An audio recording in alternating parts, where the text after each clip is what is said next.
Hello बच्चों, क्या हाल चाल है आप सभी के। आई होप आप सभी बहुत बढ़िया होंगे, मस्त होंगे, जबरदस्त होंगे। क्लास 11th के वन शॉट सीरीज के अंदर ये एक और नया लेक्चर में लेकर के आ गया हूं आप सभी के सामने। मैं हूं आप सभी का अपना विष्णु जिराती सर, विजय सर। और आज इस एक और बेहतरीन क्लास से हम बहुत सारी चीजें सीखने वाले हैं। वन शॉट की ये सीरीज जो है आप सभी बच्चों के लिए बहुत काम की सीरीज है, जिसमें आपको कंप्लीट चैप्टर का रिवीजन मिल जाता है। आप सभी की अभी एग्जाम्स आने वाली है, क्वार्टरली एग्जाम्स आने वाली है, भले ही जब हाफ ईयरली एग्जाम्स आएगी तब भी आपको यही वन शॉट सीरीज आपको काम में आ जाएगी। आपकी जब एनुअल एग्जाम्स आएगी तभी ये वन शॉट सीरीज आपको काम में आ जाएगी। मतलब एक ही लेक्चर देखना है और पूरा चैप्टर रिवीजन हो जाएगा आपका। तो चलिए स्टार्ट करते हैं आज के इस एक और बेहतरीन क्लास को, जिसके अंदर मैं आपके साथ डिस्कस कर रहा हूंगा हमारे सिलेबस का chapter number 3, that is classification of elements and periodicity in properties. I hope कि अभी तक आपने ये चैप्टर पढ़ ही लिया होगा, एक आध बार तो पढ़ ही लिया होगा। आपका एक बेहतरीन रिवीजन भी हो जाएगा, और यदि नहीं पढ़ा है तो सारी चीजें कवर करवा दूंगा मैं।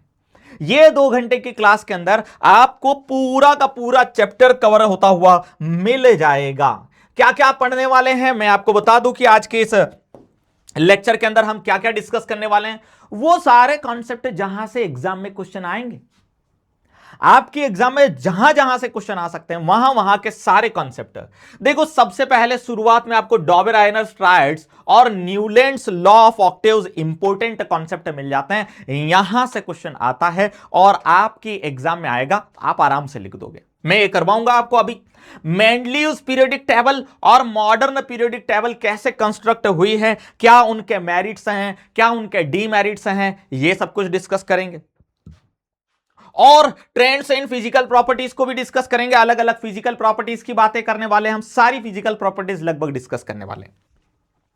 आखिरी में हम diagonal relationship and anomalous behaviour of elements भी डिस्कस करने वाले हैं। मतलब कंप्लीट चैप्टर है भाई, ये सब कुछ पैकेज हो गया हमारा। एक तो ये चैप्टर काफी छोटा सा चैप्टर है, कोई ज्यादा इसके अंदर कंटेंट है नहीं, और मैंने ये जो टॉपिक्स बताए हैं ये सब मिलाकर के ही पूरा चैप्टर बनता है। आ जाइए तो फिर हम स्टार्ट कर दें। Classification of elements and periodicity in properties, ये हमारे पूरे चैप्टर का नाम है।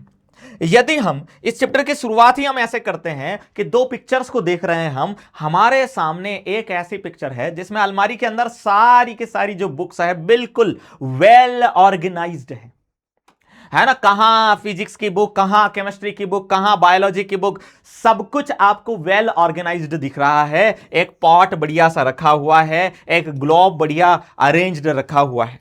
लेकिन एक तरफ जो पिक्चर है वो हौज पौज पिक्चर है, बेतरतीब। यहां पर कोई अरेंजमेंट नहीं है, कोई अरेंजमेंट। कौन सा अच्छा है? आप कहेंगे सर ये वेल ऑर्गेनाइज्ड ही अच्छा लग रहा है। कोई चीज ढूंढना हो तो हम आसानी से ढूंढ सकते हैं, इसमें कहां ढूंढने बैठेंगे, कहां ढूंढने बैठे, कहां है वो बेचारा गमला जो रखा हुआ था, छोटा सा पॉट जो रखा हुआ था, वो तो खो गया है इन किताबों में।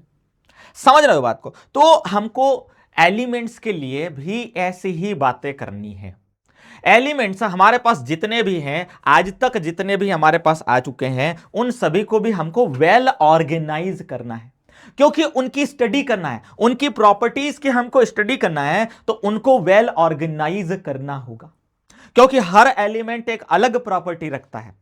जैसे हर बुक का कंटेंट अलग है, ऐसे ही हर एक एलिमेंट की प्रॉपर्टीज अलग है। और इतनी सारी प्रॉपर्टीज को यदि आप ऐसे होजपोज तरीके से देखोगे तो मजा नहीं आएगा, खिचड़ी हो जाएगी।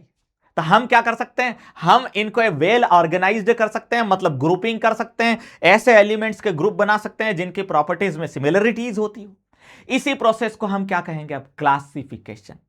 इसी प्रोसेस को हम क्या कहेंगे? क्लासिफिकेशन कहेंगे। तो फाइनली मैं आपको ये जो पीरियोडिक टेबल है इसकी सारी बातें डिस्कस करने वाला हूं। मतलब कुल मिलाकर के जब क्लासिफिकेशन हम करते हैं तो ये जो पीरियोडिक टेबल है, जिसको मॉडर्न पीरियोडिक टेबल कहते हैं, हम यहां तक का क्लासिफिकेशन हम देखते हैं और इसमें क्या खास बातें हैं वो स्टडी करते हैं।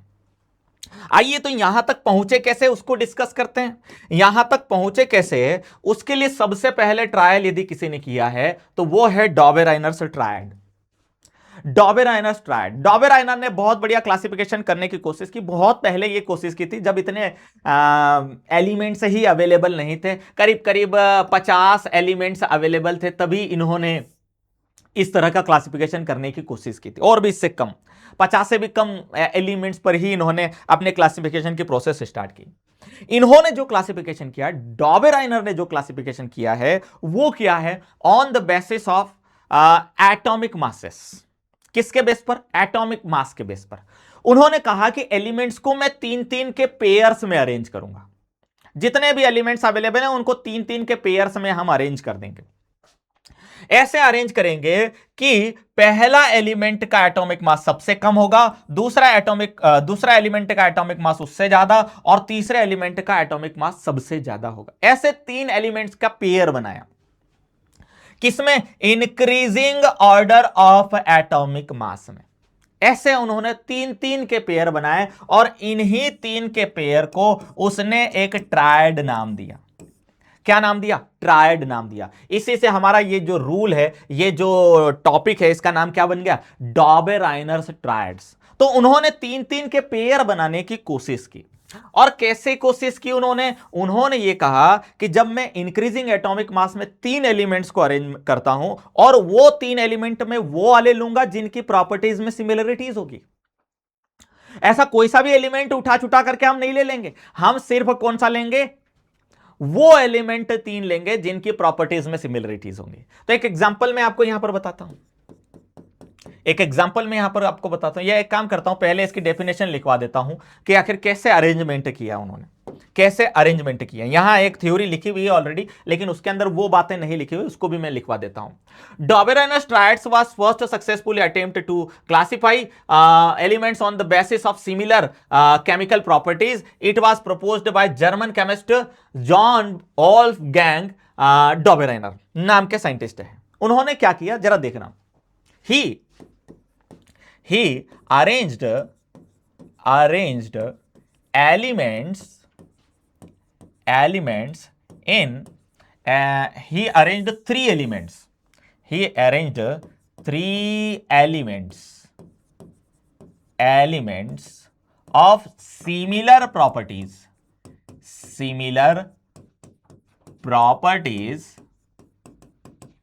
in their increasing order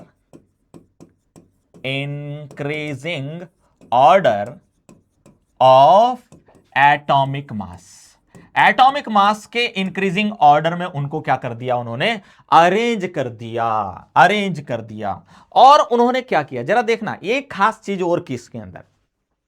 उन्होंने कहा कि ये जो 3 एलिमेंट्स होंगे ना, उसमें एक और प्रॉपर्टी है, और वो क्या है कि बीच वाले एलिमेंट का जो एटॉमिक मास होगा वो बाकी आइड साइड वाले दोनों एटॉमिक मासेस के एरिथमेटिक मीन के बराबर आएगा। क्या कहा उन्होंने ये कहा कि जब मिडिल एलिमेंट होगा, है ना, उन्होंने ये कहा कि atomic mass of middle element, अभी एक एग्जांपल लूंगा तो और आसानी से समझ में आ जाएगा आपको। Atomic mass of middle element is the arithmetic mean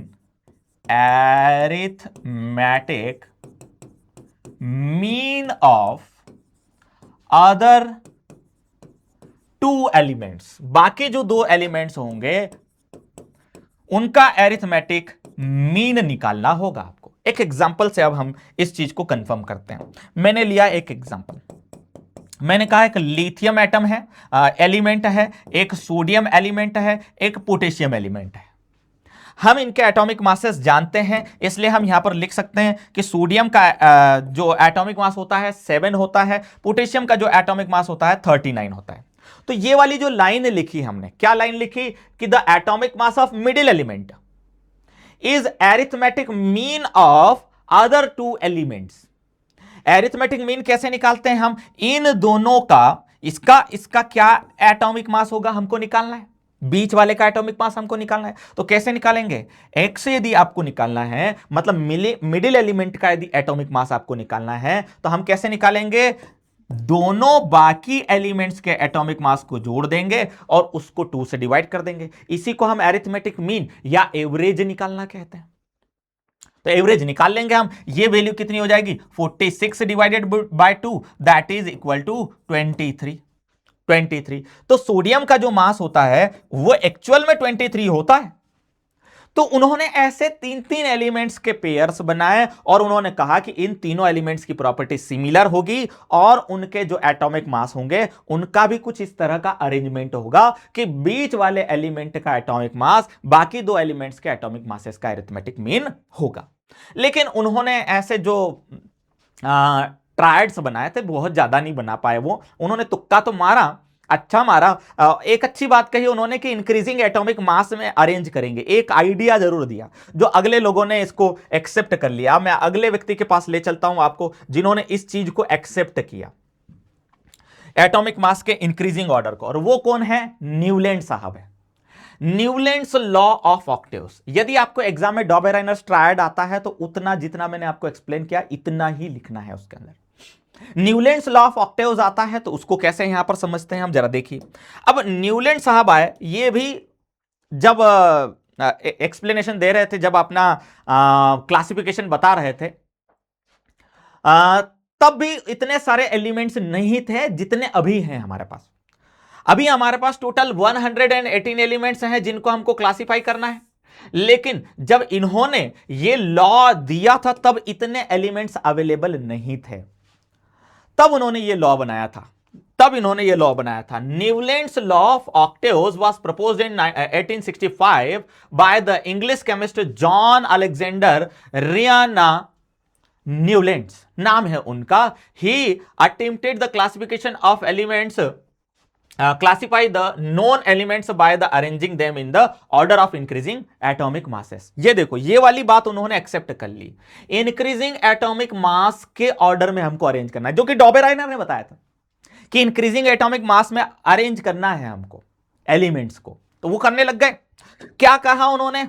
statement actual में क्या है? उन्होंने ये कहा कि जब एलिमेंट्स को हम इंक्रीजिंग ऑर्डर में अरेंज करते हैं तो जैसे म्यूजिक में 8th नोट रिपीट होता है, म्यूजिक में 8th नोट रिपीट होता है। कैसे 8th नोट रिपीट होता है? सा रे गा मा पा धा नी, ये 7th है, और 7th के बाद जो 8th आ रहा है ना वो फर्स्ट के साथ मैच कर रहा है। फर्स्ट वाला भी सा है, 8th वाला भी सा है।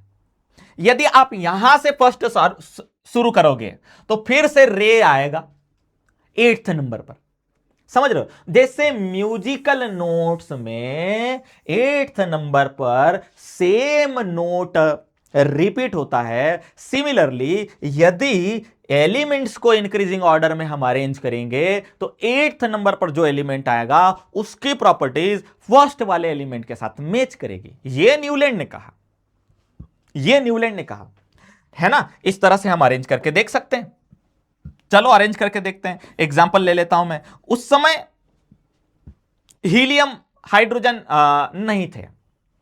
उन्होंने जो अरेंजमेंट शुरू किया, मतलब नोन नहीं थे, उन्होंने जो अरेंजमेंट शुरू किया वो लिथियम से किया। Lithium, beryllium, boron, carbon, nitrogen, oxygen, fluorine. अब फ्लोरीन के बाद नियॉन भी उस समय नहीं था, कोई भी नोबल गैसेस नहीं डिस्कवर्ड थे जिस समय न्यूलैंड ने यह क्लासिफिकेशन शुरू किया। फ्लोरीन के बाद यदि इंक्रीजिंग एटॉमिक मास के हिसाब से कोई आ रहा था तो वो आ रहा था सोडियम। तो सोडियम का एटॉमिक मास फ्लोरीन से ज्यादा था, ये इंक्रीजिंग एटॉमिक मास में अरेंजमेंट हुआ।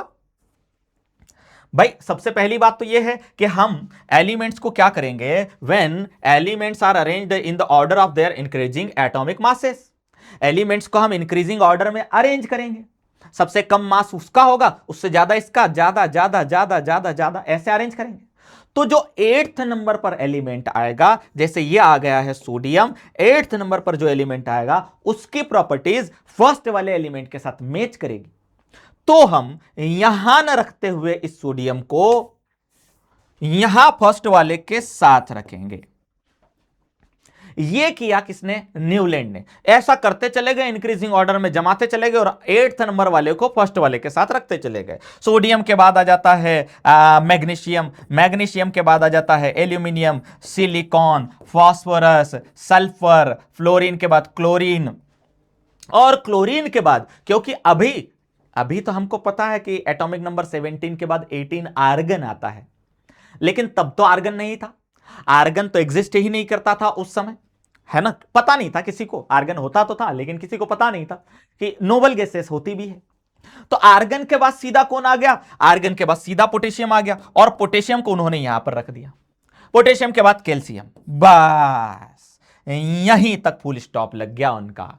उन्होंने भी अरेंज तो किया, बहुत बढ़िया किया। उन्होंने कहा इंक्रीजिंग एटॉमिक मास में अरेंज करेंगे सारे एलिमेंट्स को, और फर्स्ट वाले की और 8th वाले की प्रॉपर्टीज मैच करेगी, तो 8th वाले को फर्स्ट वाले के साथ रख देंगे, ऐसे हमारे पास कॉम्बिनेशंस बनते जाएंगे, इसकी प्रॉपर्टी सिमिलर, इसकी प्रॉपर्टी सिमिलर, इसकी प्रॉपर्टी सिमिलर, ऐसे होता चला जाएगा। लेकिन बस ये कैल्शियम तक ही उनका अरेंजमेंट हुआ, उसके बाद सारे खेल उनके बिगड़ गए। तो ये न्यूलैंड्स लॉ ऑफ ऑक्टेव्स भी जो है यहां पर आकर के फेल हो गया, है ना? उन्होंने क्या किया? The properties of every 8th element are similar to those of the first element. हर 8th एलिमेंट की प्रॉपर्टी फर्स्ट एलिमेंट के साथ मैच करेगी, as just every 8th note in the music repeats the first note. जैसे 8th note और first note किसमें? Music के अंदर सिमिलर होता है, वैसे ही सिमिलरिटी रखेगा। तो एग्जाम में यदि आता है तो आपको ये इतना एक्सप्लेन करके बताना है, सिमिलर प्रॉपर्टीज को कैसे हम यहां पर देख सकते हैं। न्यूलैंड्स लॉ ऑफ ऑक्टेव भी बाद में फेल हो जाता है, क्योंकि ये भी ज्यादा चीजों को एक्सप्लेन नहीं कर पाता है। Very good sir. आ जाइए फिर, अब आ जाते हैं हम अगले कार्यक्रम की तरफ, that is Mendeleev's periodic law. अब हमारा ये दो क्लासिफिकेशन हो गए, आपको बुक के अंदर और भी मिल जाएंगे, लोथर मेयर क्लासिफिकेशन भी मिल जाएगा, उतना ज्यादा सिग्निफिकेंट नहीं है, उतना ज्यादा अच्छा भी नहीं बनाया था उन्होंने। हालांकि लोथर मेयर ने जो बनाया था ग्राफ वो बहुत बढ़िया बनाया था, लेकिन वो उतना यूजफुल नहीं, इसलिए उसको हम इग्नोर कर देते हैं। हम डॉबेराइनर को और न्यूलैंड को अच्छे से करते हैं, उसके बाद सीधे आ जाते हैं किस पर? मेंडलीव्स पीरियोडिक लॉ पर और मेंडलीव्स पीरियोडिक टेबल पर। मेंडलीव ने न्यूलैंड की ही बात को एक्सेप्ट किया कि यार इंक्रीजिंग ऑर्डर में तो हम अरेंज करेंगे, एटॉमिक मास के इंक्रीजिंग ऑर्डर में ही अरेंज करेंगे, सबसे कम एटॉमिक मास वाला सबसे पहले, फिर बढ़ते हुए एटॉमिक मास में हम सारे एलिमेंट्स को अरेंज कर देंगे। लेकिन उन्होंने एक कंडीशन हटा दी, वो म्यूजिक वाली। मेंडलीव ने चालाकी दिखाई और वो 8th वाली कंडीशन हटा दी। उन्होंने कहा कि किसी भी जगह पर यदि सिमिलरिटी मिलेगी हमको, हम उसको रखेंगे साथ में। 8th में क्यों भाई, 10th में मिलेगी तो भी उसको फर्स्ट के साथ रखेंगे। दूसरे नंबर पर ही सिमिलर प्रॉपर्टी वाला आ जाएगा तो भी उसको फर्स्ट के साथ रखेंगे।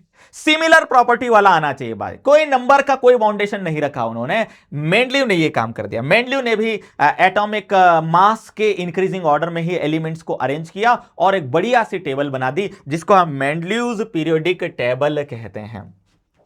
Dimitri Mendeleev proposed the periodic table in 1869 बहुत पहले की बात है।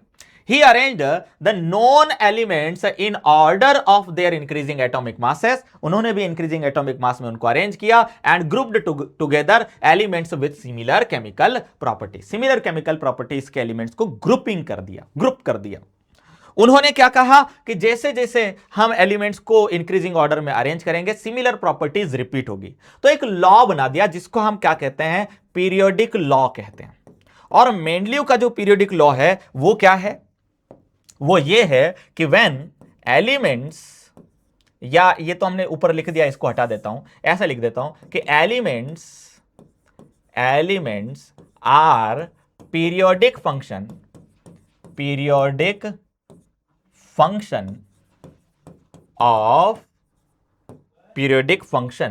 of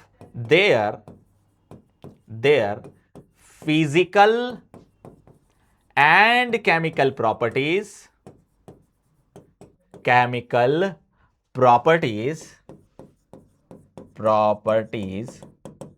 when arranged in increasing order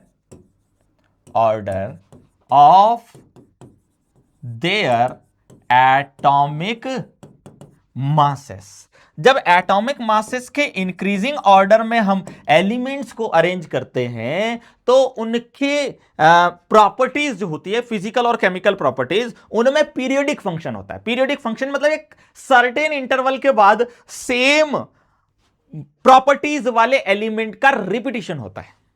same properties वाले एलिमेंट का रिपीटिशन होता है। जैसे न्यूलैंड के केस में हो रहा था कि फर्स्ट वाले एलिमेंट और एट्थ वाले एलिमेंट की प्रॉपर्टीज में क्या हो रहा था, रिपीटिशन हो रहा था। सिमिलरली उन्होंने ये 1 और 8 वाली बात हटा दी। जब भी रिपीटिशन होगा किसी भी नंबर पर एलिमेंट्स की प्रॉपर्टी सिमिलर आएगी तो हम उसको पहले वाले के साथ रख देंगे। और इस लॉ के बेस पर उन्होंने एक पीरियोडिक टेबल बना दी जिसको हम मेंडलीव्स पीरियोडिक टेबल कहते हैं। और मेंडलीव्स पीरियोडिक टेबल कुछ इस तरह से, ये मॉडिफाइड मेंडलीव्स पीरियोडिक टेबल मैं आपको यहां पर दिखा रहा हूं। मॉडिफाइड मेंडलीव्स पीरियोडिक टेबल आपको दिखा रहा हूं जिसमें कुछ मेंडलीव ने जो बनाई थी उसके बाद आए हुए कुछ साइंटिस्ट ने और कुछ इसमें मॉडिफिकेशंस कर दिए। जैसे ये जीरो ग्रुप यहां पर रखा हुआ है, ये जीरो ग्रुप जो है ये बाद में रखा हुआ है। मेंडलीव के पीरियोडिक टेबल के अंदर क्या था, मेंडलीव के पीरियोडिक टेबल का जो डिस्क्रिप्शन है, description of Mendeleev's periodic table समझना जरा क्या क्या इसकी खास बातें हैं, क्या क्या खास जो जानने लायक बातें हैं वो मैं आपको यहां पर नोट करवा देता हूं। सबसे पहली बात तो यह है कि उसने जो पीरियोडिक टेबल बनाई उसके अंदर ऐसे वर्टिकल कॉलम्स हैं। उसने जब पीरियोडिक टेबल बनाई थी तब टोटल 8 वर्टिकल कॉलम्स थे, बाद में एक ये जीरो ग्रुप अलग से जोड़ा गया। टोटल 8 वर्टिकल कॉलम्स थे। कितने? 8 vertical column. There are 8 vertical columns. और ये जो वर्टिकल कॉलम्स हैं इनको हम ग्रुप्स नाम देते हैं। Columns which are called groups. इन्हीं वर्टिकल कॉलम्स को हम क्या नाम देते हैं? ग्रुप्स नाम देते हैं। और उसकी जो पीरियोडिक टेबल है उसके अंदर ऐसे हॉरिजॉन्टल रोज हैं। टोटल कितने हॉरिजॉन्टल रोज हैं? 7 हॉरिजॉन्टल रोज हैं। इन हॉरिजॉन्टल रोज को हम पीरियड्स कहते हैं। ये देखो, ये है एक पीरियड। पूरी एक लाइन जो ऐसी हॉरिजॉन्टल लाइन है इसको हम कहते हैं एक period. So there are 7 horizontal rows which are called what? periods। इनको हम क्या नाम देते हैं? पीरियड्स नाम देते हैं। तो there are 7 periods and 8 groups, जिसमें एक और क्या है हमारे पास? जीरो ग्रुप भी अवेलेबल है। खास बात इस पीरियोडिक टेबल की खास बात यह है, या मेंडलीव की एक खास बात यह है कि मेंडलीव ने ये जो पीरियोडिक टेबल बनाई, एक तो सबसे पहले टेबल बनाई, ये सबसे खास बात है। इससे पहले किसी ने टेबल टाइप का क्लासिफिकेशन नहीं बनाया था। बेस्ट ये हुआ कि टेबल आपको मिल गई, जिसका बाद में मॉडिफिकेशन करके हमने मॉडर्न पीरियोडिक टेबल बना ली, इसी को मॉडिफाई करके। इसमें जो ग्रुप्स थे उसके अंदर सिमिलर प्रॉपर्टीज के एलिमेंट्स रखे हुए थे, लेकिन हर ग्रुप को 2-2 सब ग्रुप्स में डिवाइड किया हुआ था। है ना? एक तरफ यहां एलिमेंट रखे हुए हैं और एक तरफ यहां एलिमेंट रखे हुए हैं उसी कॉलम में। मतलब एक लेफ्ट हैंड साइड और एक राइट हैंड साइड, ऐसे अलग अलग एलिमेंट्स रखे हुए हैं। तो जो लेफ्ट हैंड साइड वाले हैं उनकी प्रॉपर्टी सिमिलर होगी, जो राइट हैंड साइड वाले हैं उनकी प्रॉपर्टी सिमिलर होगी। तो ग्रुप्स को सब ग्रुप्स में भी डिवाइड किया हुआ था, है ना? इसको भी यहां पर हम मेंशन कर देते हैं कि ग्रुप्स आर डिवाइडेड इन सब ग्रुप्स। इनको सब ग्रुप्स में भी डिवाइड किया हुआ है, और क्या खास बात है इस पीरियोडिक टेबल की? एक ये खास बात है कि मेंडलीव ने कुछ जगह खाली छोड़ रखी थी, जैसे ये गैलियम की जगह खाली छोड़ रखी थी। जब मेंडलीव ने पीरियोडिक टेबल बनाई थी तब यहां पर एक खाली डब्बा बनाया था इस तरह से उसने, कि यार यहां पर कोई एलिमेंट आएगा बाद में, उसने प्रेडिक्शन किया, भविष्यवाणी कर दी उसने, है ना। बहुत बड़े पहुंचे हुए संत महात्मा आदमी थे वो, जिन्होंने ये प्रेडिक्शन कर दिया कि यहां पर कोई एलिमेंट आएगा बाद में, जब आप डिस्कवरी करोगे तब। मेंडलीव ने जगह छोड़ दी कि यहां पर कोई एक ऐसा एलिमेंट आएगा जिसकी प्रॉपर्टीज कुछ ऐसी ऐसी होगी। उसने प्रॉपर्टीज भी बता दी कि वो हाइड्रोजन के साथ ऐसे रिएक्शन करेगा, ऑक्सीजन के साथ ऐसे रिएक्शन करेगा, उसका एटॉमिक मास ऐसा होगा, केमिकल प्रॉपर्टीज ऐसी होगी, सब बता दिया, सब बता दिया। बस खाली जगह छोड़ दी उसने। क्या छोड़ दी? खाली। उसको नहीं मालूम कि वो एलिमेंट कहां है। आप जाना ढूंढना चांद पर, मंगल पर, जहां ढूंढो वहां ढूंढो, लेकिन एक एलिमेंट ऐसा आपको मिलेगा जिसकी प्रॉपर्टीज मैं पहले बता देता हूं। सिमिलरली उसने ये जर्मेनियम जो है उसकी जगह भी खाली छोड़ दी। उस समय जर्मेनियम की डिस्कवरी नहीं हुई थी, बाद में उसके मेंडलीव के बाद में डिस्कवरी हुई। तो उन्होंने जो है वैकेंसीज छोड़ रखी थी इसके अंदर, जिसका उन्होंने प्रेडिक्शन कर रखा था कि ऐसे एलिमेंट्स आएंगे और उनकी डिस्कवरी होगी। जैसे यहां जो जगह छोड़ रखी थी उसका उसने नाम भी दे दिया कि इसका नाम मैं दे देता हूं। उसका नाम एक्का एल्यूमिनियम दे दिया उसने। उसका नाम क्या दे दिया उसने? एक्का एल्यूमिनियम, है ना, है ना। उसने कुछ प्रेडिक्शंस किए थे, ये बहुत बढ़िया उन्होंने काम किया था प्रेडिक्शंस का। प्रेडिक्शंस का क्या प्रेडिक्शन किए उन्होंने? कहा एक एक्का एल्यूमिनियम नाम का, एक्का मतलब एल्यूमिनियम के बाद आने वाला, एक्का का मतलब क्या होता है? बाद में आने वाला एल्यूमिनियम। एक्का एल्यूमिनियम आपको मिलेगा, जो कि बाद में किस नाम से मिला? गैलियम के नाम से मिल गया, गैलियम के नाम से मिल गया। ऐसे ही उन्होंने एक्का सिलिकॉन भी कहा था कि एक्का सिलिकॉन भी मिल जाएगा, और वो बाद में हमको जर्मेनियम के नाम से मिल गया, मिल गया। तो ये खास चीज है भाई, ये है मेंडलीव की पीरियोडिक टेबल, जिसकी बहुत सारी अच्छी बातें थी, बहुत सारी अच्छी बातें थी। कुछ मेरिट्स और कुछ डीमेरिट्स हैं, कुछ लिमिटेशंस हैं, जो मैं आपको यहां दिखा देता हूं। सबसे पहले मेरिट्स की बात करते हैं। सिस्टेमेटिक क्लासिफिकेशन किया सबसे पहले उन्होंने, सिस्टेमेटिक क्लासिफिकेशन कर दिया एलिमेंट्स का। इतना बढ़िया क्लासिफिकेशन अब उन तक किसी ने नहीं किया था। Predicted existence and properties of undiscovered elements, कुछ अनडिस्कवर्ड एलिमेंट्स का प्रेडिक्शन भी कर दिया और उनकी प्रॉपर्टीज भी बता दी, जैसे कि मैंने अभी बता दिया एक्का एल्यूमिनियम, एक्का सिलिकॉन। कुछ एलिमेंट्स के एटॉमिक मास में गड़बड़ थी, उनका भी करेक्शन उन्होंने कर दिया, जैसे बेरिलियम के मास में करेक्शन किया था उस समय उन्होंने।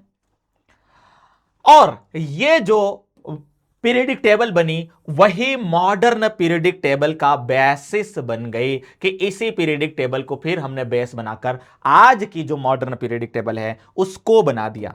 और कुछ लिमिटेशंस भी हैं इसके, कुछ डीमेरिट्स भी हैं। अब बुराई तो करना पड़ती है हमको, बुराई करते हैं तभी जाकर के आगे बढ़ते हैं। हमारे भारत के अंदर यही चलता है, हमारे भारत के अंदर यही चलता है, हम एक दूसरे की बुराई करने में लगे हुए रहते हैं, ये बुरा है वो बुरा है ना। दूसरे देशों में जनरली आप देखोगे, आप अमेरिका वगैरह देखोगे, वहां लोग बुराई करने में विश्वास नहीं करते हैं, वो अपना काम करने में विश्वास करते हैं। यहां लोग बुराई करने में ज्यादा विश्वास रखते हैं। ये आदमी खराब है, ये आदमी खराब है, वो अपने आप को अच्छा बताना चाहता है, बस यही जद्दोजहद चलती रहती है। हमारी मेंटालिटी कुछ, हमारे इंडियंस की कुछ ऐसी ही मेंटालिटी है कि हम बुराई करने में ज्यादा विश्वास रखते हैं, बुराई करके अपने आप को अच्छा समझते हैं। ठीक है, आ जाइए भाई, ये तो फालतू की बात है, फालतू की बात है। लिमिटेशन पर आ जाते हैं। क्या क्या लिमिटेशन है हमारे पास? हमारे पास लिमिटेशन है, position of hydrogen was uncertain, कि जब मेंडलीव ने पीरियोडिक टेबल बनाई तो हाइड्रोजन की कोई फिक्स्ड पोजीशन नहीं बताई कि हाइड्रोजन कहां रखा जाए, कौन से ग्रुप में हाइड्रोजन को रखा जाए। अभी भी विचारा ऐसा ही है। अभी जो मॉडर्न पीरियोडिक टेबल है ना, उसमें हमने उसको फर्स्ट ग्रुप में रखा तो है, लेकिन उसकी प्रॉपर्टीज फर्स्ट ग्रुप के एलिमेंट्स के साथ मैच ही नहीं करती। बेचारा अभी भी भटकता है, अभी भी भटकता है। लेकिन हमको तो बुराई करना है, हमने बुराई कर दी मेंडलीव की कि तुमने हाइड्रोजन की ढंग से पोजीशन नहीं बताई, तुमने हाइड्रोजन की ढंग से पोजीशन नहीं बताई। आइसोटॉप्स के बारे में तुम ढंग से बता नहीं पाए भाई। आइसोटॉप्स के बारे में अभी भी हमने ढंग से नहीं बताया है। मॉडर्न पीरियोडिक टेबल के अंदर हमने एवरेज एटॉमिक मास जरूर लिख दिया है, लेकिन आइसोटॉप कहां पर आएगा? क्योंकि इंक्रीजिंग एटॉमिक मास के हिसाब से था ना वो भाई। जब इंक्रीजिंग एटॉमिक मास से हम अरेंज करेंगे तो आइसोटॉप्स के मास तो अलग अलग होते हैं ना, तो उनको तो कई जगह नहीं दी पीरियोडिक टेबल के अंदर मेंडलीव ने, तो हमको बुराई करनी पड़ गई कि आइसोटॉप्स जो है could not be accommodated because they have different masses but similar properties. Mass अलग है लेकिन सिमिलर प्रॉपर्टी, तो उनको तो कहीं जगह नहीं दी इन्होंने, ये बुरा हो गया।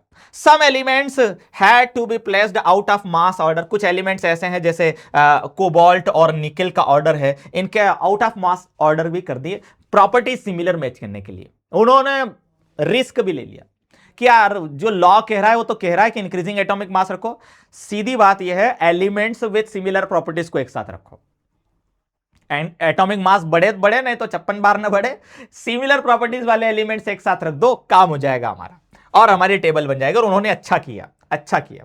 No proper place for rare earth elements, rare earth elements के लिए कहीं जगह नहीं थी, जो कि अब हम मॉडर्न पीरियोडिक टेबल के अंदर पीरियोडिक टेबल के नीचे रेयर अर्थ एलिमेंट मतलब एफ ब्लॉक के एलिमेंट्स को रखते हैं।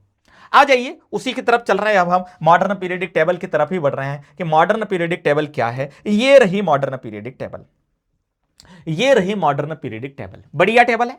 मॉडर्न पीरियोडिक टेबल बहुत बढ़िया टेबल है, हम आज की डेट में यही पीरियोडिक टेबल यूज करते हैं। हर साइंस पढ़ने वाला बच्चा, बायो वाला बच्चा, मैथमेटिक्स वाला जो बच्चा होता है वो उसके पास पीरियोडिक टेबल होना ही चाहिए। उसकी स्टडी टेबल के ऊपर एक बढ़िया सी पीरियोडिक टेबल का पोस्टर लगा होना चाहिए, क्योंकि बार बार इनका यूज होता है। जब जब आप केमिस्ट्री पढ़ने बैठोगे तब तब आपको पीरियोडिक टेबल का यूज आने वाला है। चलिए तो क्या खास बातें हैं इसकी पीरियोडिक टेबल की वो भी हम देख लेते हैं कि ये जो पीरियोडिक टेबल है इसके अंदर टोटल ऐसे 18 वर्टिकल कॉलम्स हैं। सारे सब ग्रुप्स को भी, जो मेंडलीव की पीरियोडिक टेबल के अंदर सब ग्रुप्स थे ना, उनको भी ग्रुप्स बना दिया। तो टोटल कितने ग्रुप्स हो गए? अब 18 ग्रुप्स हो गए हमारे पास। तो इस बात को यहां पर मैं मेंशन करता चलूंगा, या सबसे पहले इसका मॉडर्न पीरियोडिक लॉ लिख लेते हैं। पहले हम क्या लिख लेते हैं? Modern periodic law, periodic law लिख लेते हैं। और मॉडर्न पीरियोडिक लॉ क्या कहता है कि जब एलिमेंट्स को हम इंक्रीजिंग एटॉमिक नंबर में अरेंज करते हैं। अब नंबर आ गया भाई, मेंडलीव तक तो सब लोग एटॉमिक मास के इंक्रीजिंग ऑर्डर में अरेंज कर रहे थे। अब पहली बार जब मॉडर्न पीरियोडिक टेबल बनी, जब यहां पर मोसले नाम के साइंटिस्ट ने एटॉमिक नंबर की डिस्कवरी की, किसकी डिस्कवरी की? एटॉमिक नंबर की डिस्कवरी कर दी। तब हमने मॉडर्न पीरियोडिक लॉ बदल दिया। और किस बेस पर यह लॉ बना दिया? On the basis of atomic number, कि when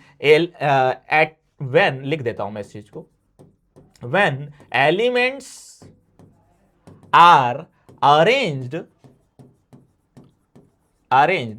in increasing order of their atomic number,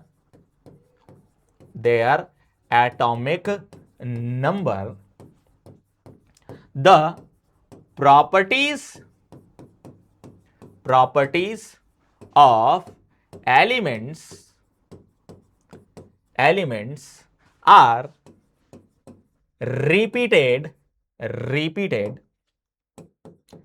repeated after a certain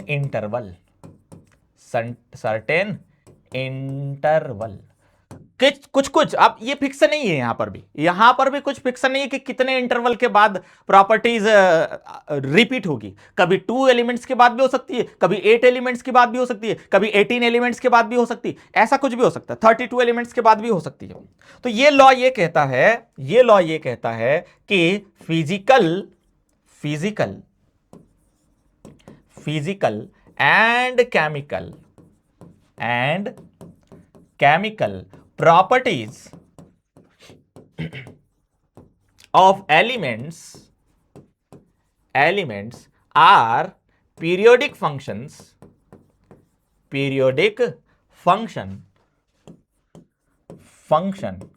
of their atomic number, कि जब आप एटॉमिक नंबर के इंक्रीजिंग ऑर्डर में एलिमेंट्स को अरेंज करोगे तो सर्टेन इंटरवल के बाद similar chemical and physical properties वाले एलिमेंट्स का रिपीटिशन होने वाला है, एलिमेंट्स का रिपीटिशन होने वाला है।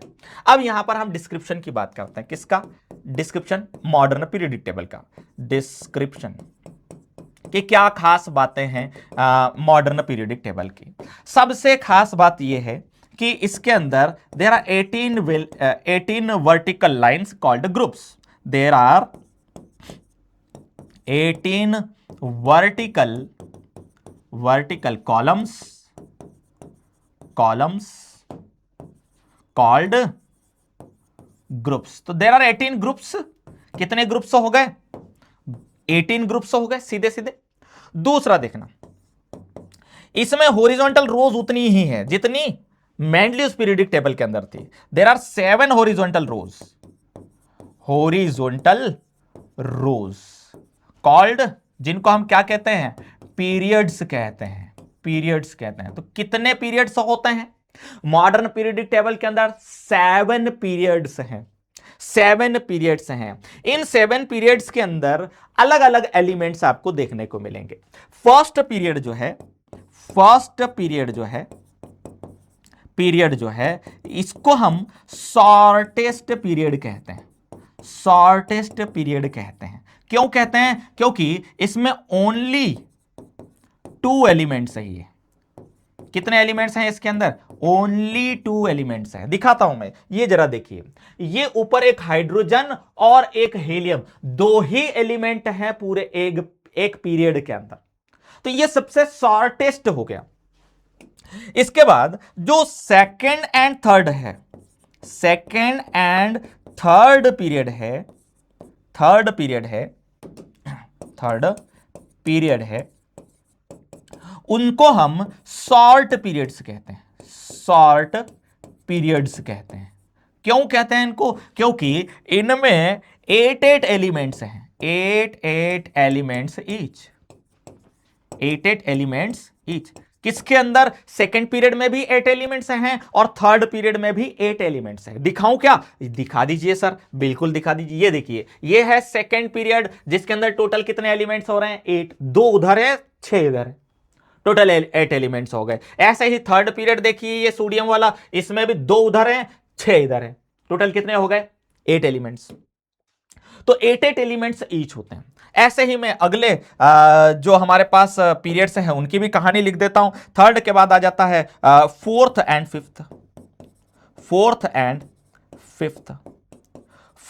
फिफ्थ पीरियड जो है उनको हम लॉन्ग पीरियड से नाम देते हैं। उनको हम क्या नाम देते हैं, लॉन्ग पीरियड्स, जिनमें 18 एलिमेंट्स होते हैं। कितने, 18 एलिमेंट्स ईच। हर एक के अंदर 18 एलिमेंट्स होते हैं। दिखाऊं क्या, यस सर दिखा दीजिए। ये देखिए, यहां से यहां लगा करके 18 एलिमेंट्स टोटल होते हैं इस पीरियड के अंदर। सिमिलरली इस पीरियड के अंदर भी टोटल 18 एलिमेंट्स ही हैं। तो 18 एलिमेंट्स होते हैं यहां पर। अब बात किसकी आती है, अगले की बात आती है, that is sixth period. Seventh period अभी भी इनकंप्लीट है, उसके अंदर जो एलिमेंट्स हैं वो अभी इनकंप्लीट माना जाता है, उसके अंदर एलिमेंट्स की डिस्कवरी अभी बाकी है, बराबर नहीं है। इसको हम लॉन्गेस्ट पीरियड कहते हैं। इसको हम क्या देते हैं नाम, लॉन्गेस्ट पीरियड नाम देते हैं, जिसके अंदर टोटल 32 एलिमेंट्स होते हैं। कितने एलिमेंट्स होते हैं, 32 एलिमेंट्स होते हैं, जो कि आपको देखने को मिलेंगे 18 प्लस 14 के कॉम्बिनेशन में। 18 प्लस 14 के कॉम्बिनेशन में दिखाता हूं मैं 18 प्लस 14 कैसे। ये यहां से लगा करके यहां तक के टोटल 18 एलिमेंट्स, जिसमें ये एक नीचे मैंने यहां पर रखा हुआ है, कौन सा वाला, लेंथेनम। ये एक्चुअल में यहां पर होता है लेंथेनम। और फिर सीरियम से लगा करके ल्यूटेशियम तक के 14 एलिमेंट्स, यहां से लगा करके यहां तक के 14 एलिमेंट्स जो हैं वो नीचे रखे हुए हैं, है ना। यहां पर लेंथेनम है 57 वाला, तो 58 से लगा करके 71 तक के यहां बीच में रहते हैं, किसके, लेंथेनम और हाफनियम के बीच में। तो कुल ये 18 एलिमेंट्स हो गए और नीचे 14 रखे हुए हैं, ये मिलकर के कितने हो जाते हैं, 32 एलिमेंट्स। तो ये है हमारे पास क्या, एक पूरी पीरियोडिक टेबल और पूरी पीरियोडिक टेबल का डिस्क्रिप्शन कि क्या क्या होता है पीरियोडिक टेबल के अंदर। अब इस पीरियोडिक टेबल की और भी कुछ कहानियां हैं जो मैं आपको दिखा देता हूं, कुछ बातें हैं वो भी मैं आपको बता देता हूं कि आखिर पीरियोडिक टेबल के अंदर और क्या इंपॉर्टेंट पॉइंट्स हैं। पीरियोडिक टेबल के अंदर देखना, पीरियोडिक टेबल के अंदर देखना आपको 4 अलग अलग ब्लॉक्स मिल जाते हैं। इसमें दिखा देता हूं मैं अभी, है ना, 4 अलग अलग ब्लॉक्स मिल जाते हैं। मैं उन चारों ब्लॉक्स को हाईलाइट करके आपको दिखाता हूं, हाईलाइट करके आपको दिखाता हूं। ये जो दो ग्रुप्स हैं, ये दो ग्रुप होते हैं, इनको हम नाम देते हैं एस ब्लॉक। इनको हम क्या नाम देते हैं? S block. तो ये दो ग्रुप, पहला ग्रुप और दूसरा ग्रुप जो है, ये एस ब्लॉक के एलिमेंट्स कहे जाते हैं। इसके बाद ये वाला जो हमारे पास पार्ट है, ये वाला जो पार्ट है, इनको हम कहते हैं पी ब्लॉक। इनको हम क्या नाम देते हैं? पी ब्लॉक नाम देते हैं। जबकि ये जो बीच का पार्ट है, यहां से लगा करके यहां वाला, ये है हमारे लिए डी ब्लॉक। इसको हम क्या नाम देते हैं? डी ब्लॉक नाम देते हैं। तो ये डी ब्लॉक के एलिमेंट हो गए, ये पी ब्लॉक के, ये एस ब्लॉक के एलिमेंट हो गए, ये पी ब्लॉक के एलिमेंट हो गए। और ये जो नीचे रखे हुए हैं ना, ये जो नीचे रखे हुए हैं ना, ये है हमारे एफ ब्लॉक के एलिमेंट। वो आगे वाले छोड़ देना, वो आगे वाले आगे इसलिए रखे हुए हैं कि उनकी जो प्रॉपर्टीज होती है इनके जैसी होती है, इसलिए वहां रखे हुए। बाकी वो आएंगे कहां पर? यहां पर। ये लेंथेनम यहां पर और एक्टिनियम यहां पर। इनको क्या कहते हैं हम? एफ ब्लॉक कहते हैं, एफ ब्लॉक कहते हैं। तो S block elements, P block elements, D block elements और एफ ब्लॉक एलिमेंट्स कहां होते हैं, वो भी मैंने इस पीरियोडिक टेबल के अंदर आपको दिखा दिए हैं। ये पीरियोडिक टेबल है, इसकी एक कॉपी आपके पास होना चाहिए, जो कि बहुत ज्यादा काम में आती रहती है। आ जाइए आगे बढ़ते हैं, क्वेश्चन करके देखते हैं, एक क्वेश्चन करके देखते हैं। वैसे हम लाइव तो है नहीं, हम रिकॉर्डेड में पढ़ रहे हैं, अदरवाइज मैं पोल आपसे करवाता। मैं क्वेश्चन डायरेक्ट यहां पर पढ़ देता हूं और उसका आंसर भी आपको बता ही देता हूं, जल्दी भी काम हो जाएगा हमारा। The modern periodic law states that the physical and chemical properties of elements are periodic functions of their. Modern periodic law किस बेस पर बना था? Modern periodic law atomic number के बेस पर बना था। एटॉमिक मास नहीं, एटॉमिक वॉल्यूम नहीं, एटॉमिक नंबर हां। तो सी वाला ऑप्शन आप लगाओगे इस क्वेश्चन के लिए। ये हमने यहां पर क्वेश्चन भी कर दिया। इस तरह से क्वेश्चंस आते हैं। ये लीजिए भाई, एक और क्वेश्चन मैं आपको करवा देता हूं मॉडर्न पीरियोडिक टेबल पर based. How many periods and groups are present in the modern periodic table. आसान आसान से क्वेश्चन ले रहा हूं, कोई बहुत ज्यादा टफ क्वेश्चन मैंने लिया ही नहीं। कितने पीरियड्स होते हैं? पीरियड्स होते हैं 7, ग्रुप्स होते हैं 18। किसमें? मॉडर्न पीरियोडिक टेबल के अंदर। तो 7 और 18 वाला देख लेना कहां पर है भाई, सी वाला ऑप्शन दिखाई दे रहा है, 7 और 18 वाला। बाकी सारे गलत चले जाएंगे, कर लोगे, है ना। ये डिस्क्रिप्शन, जो डिस्क्रिप्शन था उस डिस्क्रिप्शन पर बेस्ड कुछ क्वेश्चंस मैंने आपको यहां पर बताए। ये लो भाई, एक क्वेश्चन यहां पर आपको दिखाई दे। अच्छा, ये क्वेश्चन तो बाद में करवाऊंगा मैं, इसको अभी नहीं करते। ये क्वेश्चन करे उससे पहले एक चीज मैं आपको यहां पर इंपॉर्टेंट दिखाना चाहता हूं, और वो इंपॉर्टेंट इसलिए भी है कि अभी अभी जो है हमारे एमपी बोर्ड वाला चैनल की तरफ से एमपी बोर्ड की 2.0 वाली बैचेस लॉन्च हो चुकी है। अभी अभी लॉन्च हुई है, इसलिए आपको दिखाई भी जा रही है कि 2.0 वाली जो बैचेस है, यदि आपको सारी चीजें बहुत डिटेल में और बहुत आराम से पढ़ना है, सारी चीजें डिटेल में पढ़ना है, तो आप इन 2.0 बैचेस के अंदर अपने आप को इनरोल कर सकते हैं। बहुत ही अफोर्डेबल प्राइस के अंदर आप लाइव क्लासेस ले सकेंगे। ये चल रहा है, इसमें अभी इनरोलमेंट चल रहा है। आप लाइव लेक्चर्स ले सकेंगे, क्लास नोट्स पीडीएफ आपको मिल जाएंगे, हैंड रिटन नोट्स आपको यहां पर मिल जाते हैं, डीपीपीज विथ सॉल्यूशंस मिल जाते हैं। डीपीपीज विथ सॉल्यूशंस मतलब आपको 5-10 क्वेश्चंस डीपीपीज में डेली मिलेंगे और उनके सॉल्यूशंस आप करते रहेंगे। प्रैक्टिस टेस्ट मिल जाएंगे इसके अंदर, और 24/7 डाउट सपोर्ट मिलता है बेटा। कोई भी क्वेश्चन पर कभी भी डाउट आता है तो हमारी डाउट फैकल्टी आपका हर डाउट क्लियर करने के लिए बैठी हुई रहती है। बैच का लिंक आपको डिस्क्रिप्शन में मिल जाएगा, जाइए 2.0 बैचेस को ज्वाइन कीजिए और बढ़िया पढ़ाई कीजिए। आ जाइए भाई, आगे बढ़ते हैं हम। मैंने अभी एस ब्लॉक, पी ब्लॉक और डी ब्लॉक और एफ ब्लॉक आपको दिखा दिया। अब इनकी कुछ प्रॉपर्टीज होती है। एस ब्लॉक और पी ब्लॉक की प्रॉपर्टीज मैं आपको बताता हूं। किन की प्रॉपर्टीज? एस ब्लॉक और पी ब्लॉक की प्रॉपर्टीज। सबसे पहले इलेक्ट्रॉनिक कॉन्फ़िगरेशन की बात करते हैं। एस ब्लॉक के अंदर 2 ग्रुप है हमारे पास। एस ब्लॉक के अंदर हमारे पास दो ग्रुप है, जरा देखना, एक ग्रुप है हमारे पास ये पहला ग्रुप और एक ग्रुप है हमारे पास ये दूसरा ग्रुप। पहले ग्रुप को हम कहते हैं अल्कली मेटल्स और दूसरे ग्रुप को हम कहते हैं अल्कलाइन अर्थ मेटल्स। ध्यान दे देना इस बात को, पहले ग्रुप को कहते हैं हम अल्कली मेटल्स और दूसरे ग्रुप को कहते हैं हम अल्कलाइन अर्थ मेटल्स। तो जो अल्कली मेटल्स होती है, कौन सी अल्कली मेटल्स जो होती है, इनका जनरल इलेक्ट्रॉनिक कॉन्फ़िगरेशन जो होता है अल्कली मेटल्स का, अल्कली मेटल्स, इनका जो जनरल इलेक्ट्रॉनिक कॉन्फ़िगरेशन होता है वो होता है NS1। क्या होता है, मतलब आउटर मोस्ट सेल के अंदर S में एक इलेक्ट्रॉन रहेगा। सिमिलरली अल्कलाइन अर्थ मेटल्स जो होती है, अल्कलाइन अर्थ मेटल्स जो होती है, जो दूसरा ग्रुप है कौन सा group, second group, alkaline earth metals जो होती है, उनका जो इलेक्ट्रॉनिक कॉन्फ़िगरेशन होता है वो होता है NS2। एक एक एग्जांपल भी मैं आपको दिखा सकता हूं कि मैं ये कैसे कह रहा हूं। जैसे मैंने अल्कली मेटल कोई सी भी ले ली, मान लीजिए सोडियम ले लिया, सोडियम का एटॉमिक नंबर 11 होता है, 1s2 2s2 2p6 3s1, ऐसे ही इसका इलेक्ट्रॉनिक कॉन्फ़िगरेशन लिखा जाता है। जरा देखना आखिरी में क्या आ रहा है, 3s1 आ रहा है, समझे बात को। तो ऐसे ही हर अल्कली मेटल के आखिरी में S में एक इलेक्ट्रॉन ही रहने वाला है, इसलिए इनका जो जनरल इलेक्ट्रॉनिक कॉन्फ़िगरेशन है वो क्या बन जाता है, NS1। Similarly alkaline earth metals का क्या बन जाता है, NS2 बन जाता है। इनके मेटेलिक कैरेक्टर की हम बात कर सकते हैं कि जो अल्कली मेटल्स और अल्कलाइन अर्थ मेटल्स हैं, ये मेटल्स हैं, ये मेटल सॉफ्ट मेटल्स होती है। ये क्या होती है, जनरली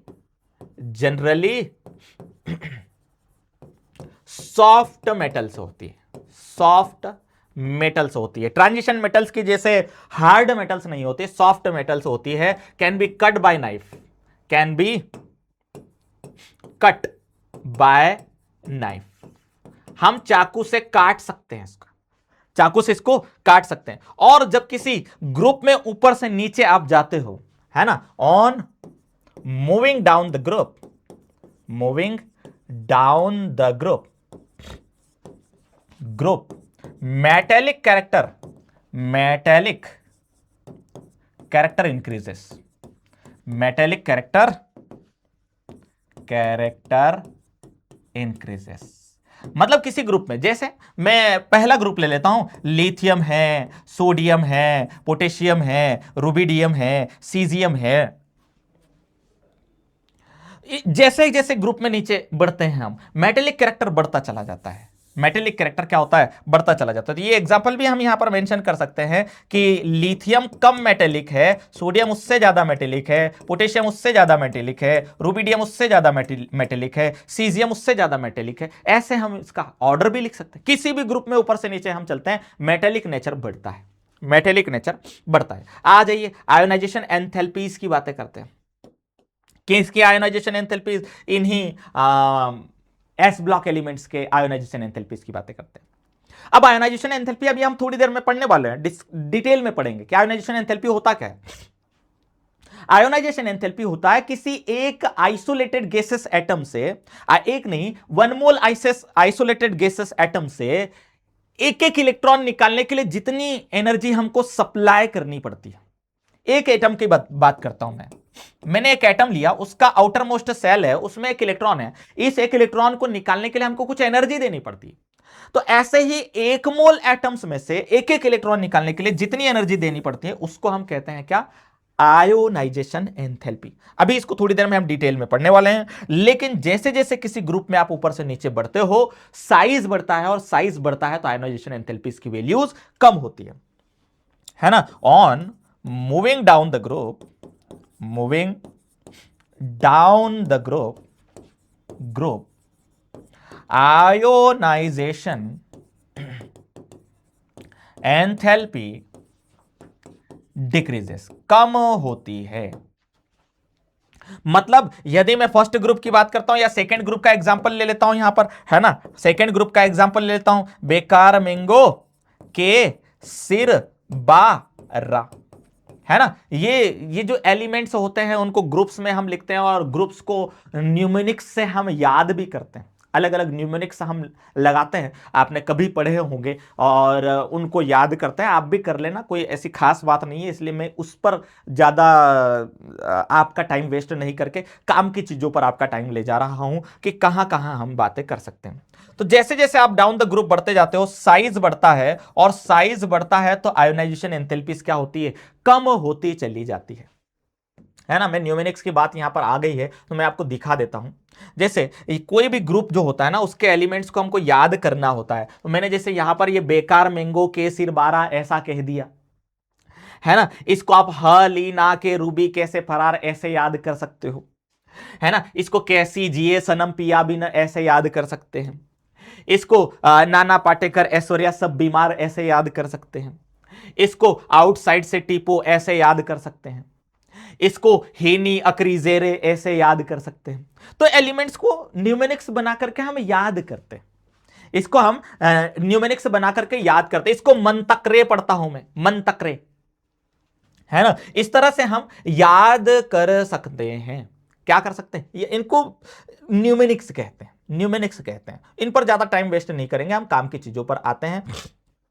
आप याद करने की बातें करते रहना, मैं काम की चीजें बताता हूं।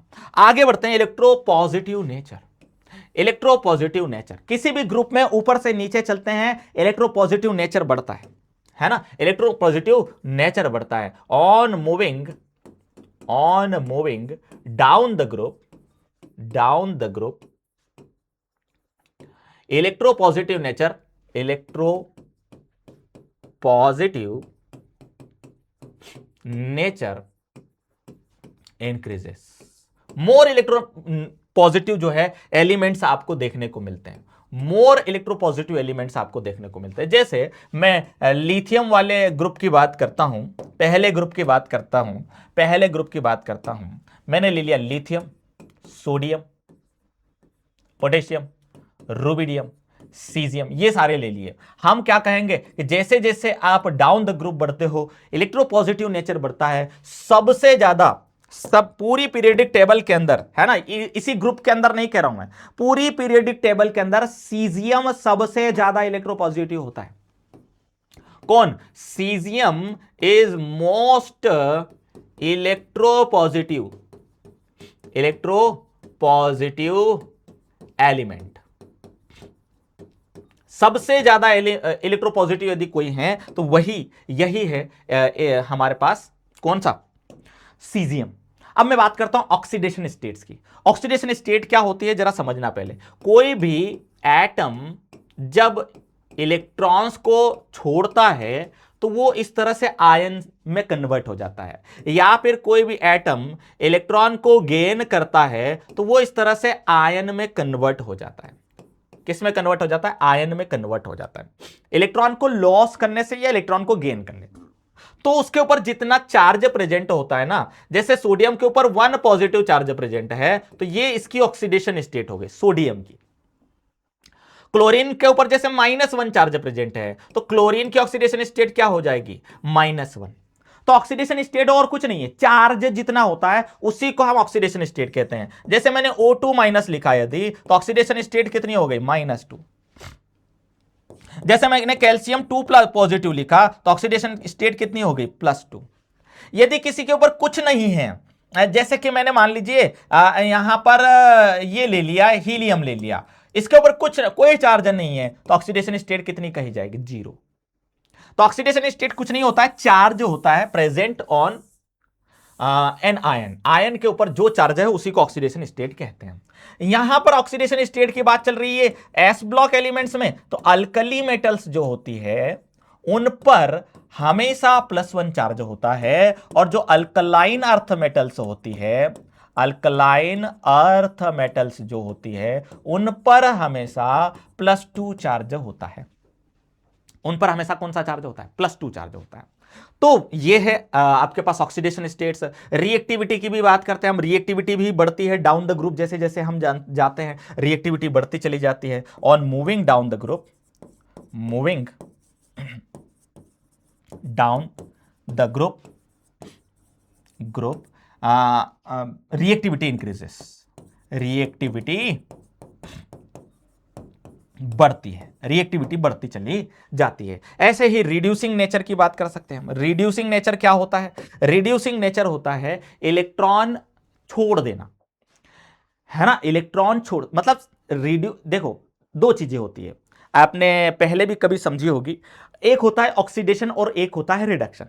एक होता है ऑक्सीडेशन और एक होता है रिडक्शन। यदि कोई एटम है वो इलेक्ट्रॉन को छोड़ देता है तो उसका क्या हो जाता है? ऑक्सीडेशन हो जाता है। उसका क्या हो जाता है? ऑक्सीडेशन हो जाता है। लेकिन ये जो इलेक्ट्रॉन उसने छोड़ा वो कोई और गेन कर लेगा। जैसे बी एटम ने वो इलेक्ट्रॉन गेन कर लिया तो बी माइनस बन गया, तो ये जो बी है उसका क्या हो गया? उसका हो गया रिडक्शन। उसका क्या हो गया? रिडक्शन। ऑक्सीडेशन क्या होता है? इलेक्ट्रॉन को छोड़ना, और रिडक्शन क्या होता है? इलेक्ट्रॉन को गेन करना। डी इलेक्ट्रोनेशन ऑक्सीडेशन कहलाता है और इलेक्ट्रोनेशन रिडक्शन कहलाता है। तो ये इलेक्ट्रॉन गेन कर रहा है, इसका हो रहा है रिडक्शन, लेकिन किसकी वजह से हो रहा है? जो इलेक्ट्रॉन दे रहा है। इलेक्ट्रॉन देने वाले की वजह से ही तो ये इलेक्ट्रॉन ले रहा है ना, नहीं तो ये इसके पास तो इलेक्ट्रॉन आता ही नहीं, कोई देने वाला नहीं रहता। तो जो इलेक्ट्रॉन देता है वो रिड्यूसिंग एजेंट कहलाता है। रिड्यूसिंग एजेंट कहलाता है कौन? जो इलेक्ट्रॉन देता है। लिखा रहने देता हूं, ठीक है, कोई दिक्कत नहीं, लिखा रहने देता हूं। तो हम जानते हैं कि जब आप डाउन द ग्रुप बढ़ते हो तो आयोनाइजेशन एंथैल्पी कम होती है, मतलब रिड्यूसिंग नेचर बढ़ता है। आयोनाइजेशन एंथैल्पी कम होती है मतलब आसानी से इलेक्ट्रॉन रिलीज कर देता है। आसानी से इलेक्ट्रॉन रिलीज कर देता है मतलब आसानी से इलेक्ट्रॉन दे देता है। आसानी से इलेक्ट्रॉन दे देगा तो उतना अच्छा रिड्यूसिंग हो जाएगा वो। तो हम क्या कहेंगे? On moving down the group, on moving down the group, down the group, reducing nature, reducing nature, nature बढ़ता है, बढ़ता है। आ जाइए भाई, ये तो था हमारा एस ब्लॉक एलिमेंट। अब हम बात करते हैं पी ब्लॉक एलिमेंट्स की कुछ प्रॉपर्टीज। पी ब्लॉक एलिमेंट्स की कुछ प्रॉपर्टीज पर बात करते हैं। पी ब्लॉक एलिमेंट्स जो होते हैं, आपके पास टोटल 6 ग्रुप्स हैं। 13 से लगा करके 18 तक के सारे ग्रुप्स जो है वो पी ब्लॉक एलिमेंट के अंदर आते हैं। अभी मैंने दिखा भी दिया आपको, इधर राइट हैंड साइड पर पीरियोडिक टेबल के अंदर दिखाई देते हैं। उनका जो इलेक्ट्रॉनिक कॉन्फ़िगरेशन होता है वो जनरल इलेक्ट्रॉनिक कॉन्फ़िगरेशन कैसा क्या है कहलाता है? मैं जनरल लिख देता हूं, एकदम जनरल, सभी के लिए अलग अलग लिखने के बजाय जनरल इलेक्ट्रॉनिक कॉन्फ़िगरेशन जो है वो लिखा जाता है NS2 और NP1 से लगा करके 6 तक। ये है उसका जनरल इलेक्ट्रॉनिक कॉन्फ़िगरेशन। पहला जो ग्रुप है पी ब्लॉक एलिमेंट का, मतलब 13th ग्रुप, 13th ग्रुप जो आएगा उसका हो जाएगा NS2 NP1, NP1। 14th group का NS2 NP2, और ऐसे ऐसे 18th ग्रुप का जो इलेक्ट्रॉनिक कॉन्फ़िगरेशन आएगा NS2 NP6 आएगा। तो मैंने सबको मिला करके क्या लिख दिया? 1 से लगा करके 6 तक। NS में 2 इलेक्ट्रॉन्स होंगे और NP के अंदर 1 से लगा करके 6 तक इलेक्ट्रॉन हो सकते हैं। सारे P ब्लॉक एलिमेंट्स का एक साथ इलेक्ट्रॉनिक कॉन्फ़िगरेशन यदि कोई पूछे तो ये वाला बता देंगे। आ जाइए इनका नेचर चेक कर लेते हैं कि पी ब्लॉक के एलिमेंट्स किस नेचर के होते हैं। तो पी ब्लॉक के एलिमेंट्स बिल्कुल मिक्स्ड नेचर के होते हैं। इसमें कुछ मेटल्स भी आपको देखने को मिल जाती है, कुछ नॉन मेटल्स भी देखने को मिल जाती है, और कुछ मेटेलॉइड्स भी देखने को मिल जाते हैं। कौन से हो सकते हैं? मैंने कुछ एग्जांपल्स भी यहां पर मेंशन कर दिए हैं। बात करता हूं मैं इलेक्ट्रोनेगेटिविटी की। इलेक्ट्रोनेगेटिविटी एक टेंडेंसी होती है, अभी थोड़ी देर में मैं उसको डिटेल में डिस्कस करूंगा। इलेक्ट्रोनेगेटिविटी एक टेंडेंसी होती है जो किसी बॉन्ड के इलेक्ट्रॉन को अट्रैक्ट करने की टेंडेंसी होती है, और पी ब्लॉक एलिमेंट्स इलेक्ट्रोनेगेटिव होते हैं। पी ब्लॉक एलिमेंट्स जो होते हैं, पी ब्लॉक एलिमेंट्स इलेक्ट्रोनेगेटिव होते हैं, आर इलेक्ट्रोनेगेटिव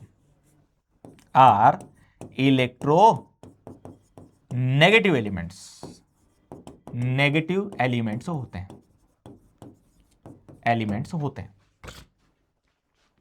किसी भी ग्रुप में यदि आप ऊपर से नीचे बढ़ते हो तो इलेक्ट्रोनेगेटिविटी कम होती है। On moving down the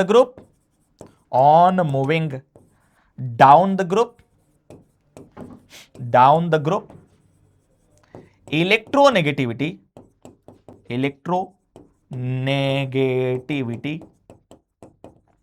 decreases, कम होती चली जाती है। अब इलेक्ट्रोनेगेटिविटी क्या होती है इसको हम और डिटेल में अभी थोड़ी देर बाद समझेंगे।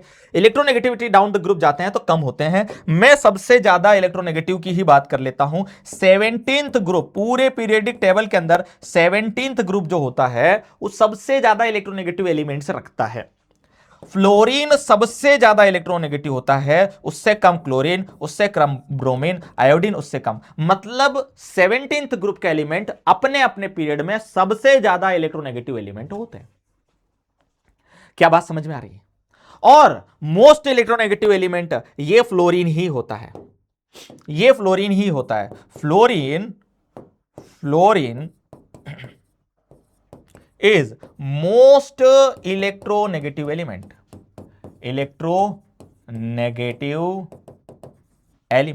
सबसे ज्यादा इलेक्ट्रोनेगेटिव यदि कोई आप पूरी पीरियडिक टेबल के अंदर देखते हो तो वो आपको मिलता है कौन? फ्लोरीन। वो आपको मिल जाता है कौन? फ्लोरीन। आ जाइए भाई, मेटेलिक कैरेक्टर की बात करते हैं, है ना। इन एलिमेंट्स का मेटेलिक कैरेक्टर भी डाउन द ग्रुप आप जाते हो तो बढ़ता है, डाउन द ग्रुप आप जाते हो तो बढ़ता है। On moving down the group, on moving down the group, metallic character बढ़ता है, मेटेलिक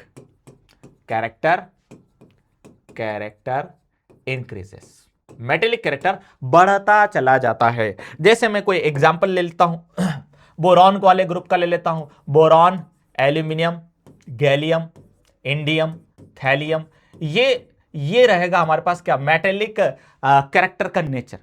कि जैसे जैसे हम डाउन द ग्रुप जाते हैं मेटेलिक नेचर बढ़ता चला जाता है, मेटेलिक नेचर बढ़ता चला जाता है।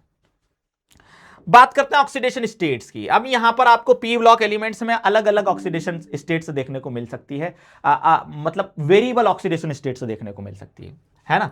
Variable oxidation states exist, variable oxidation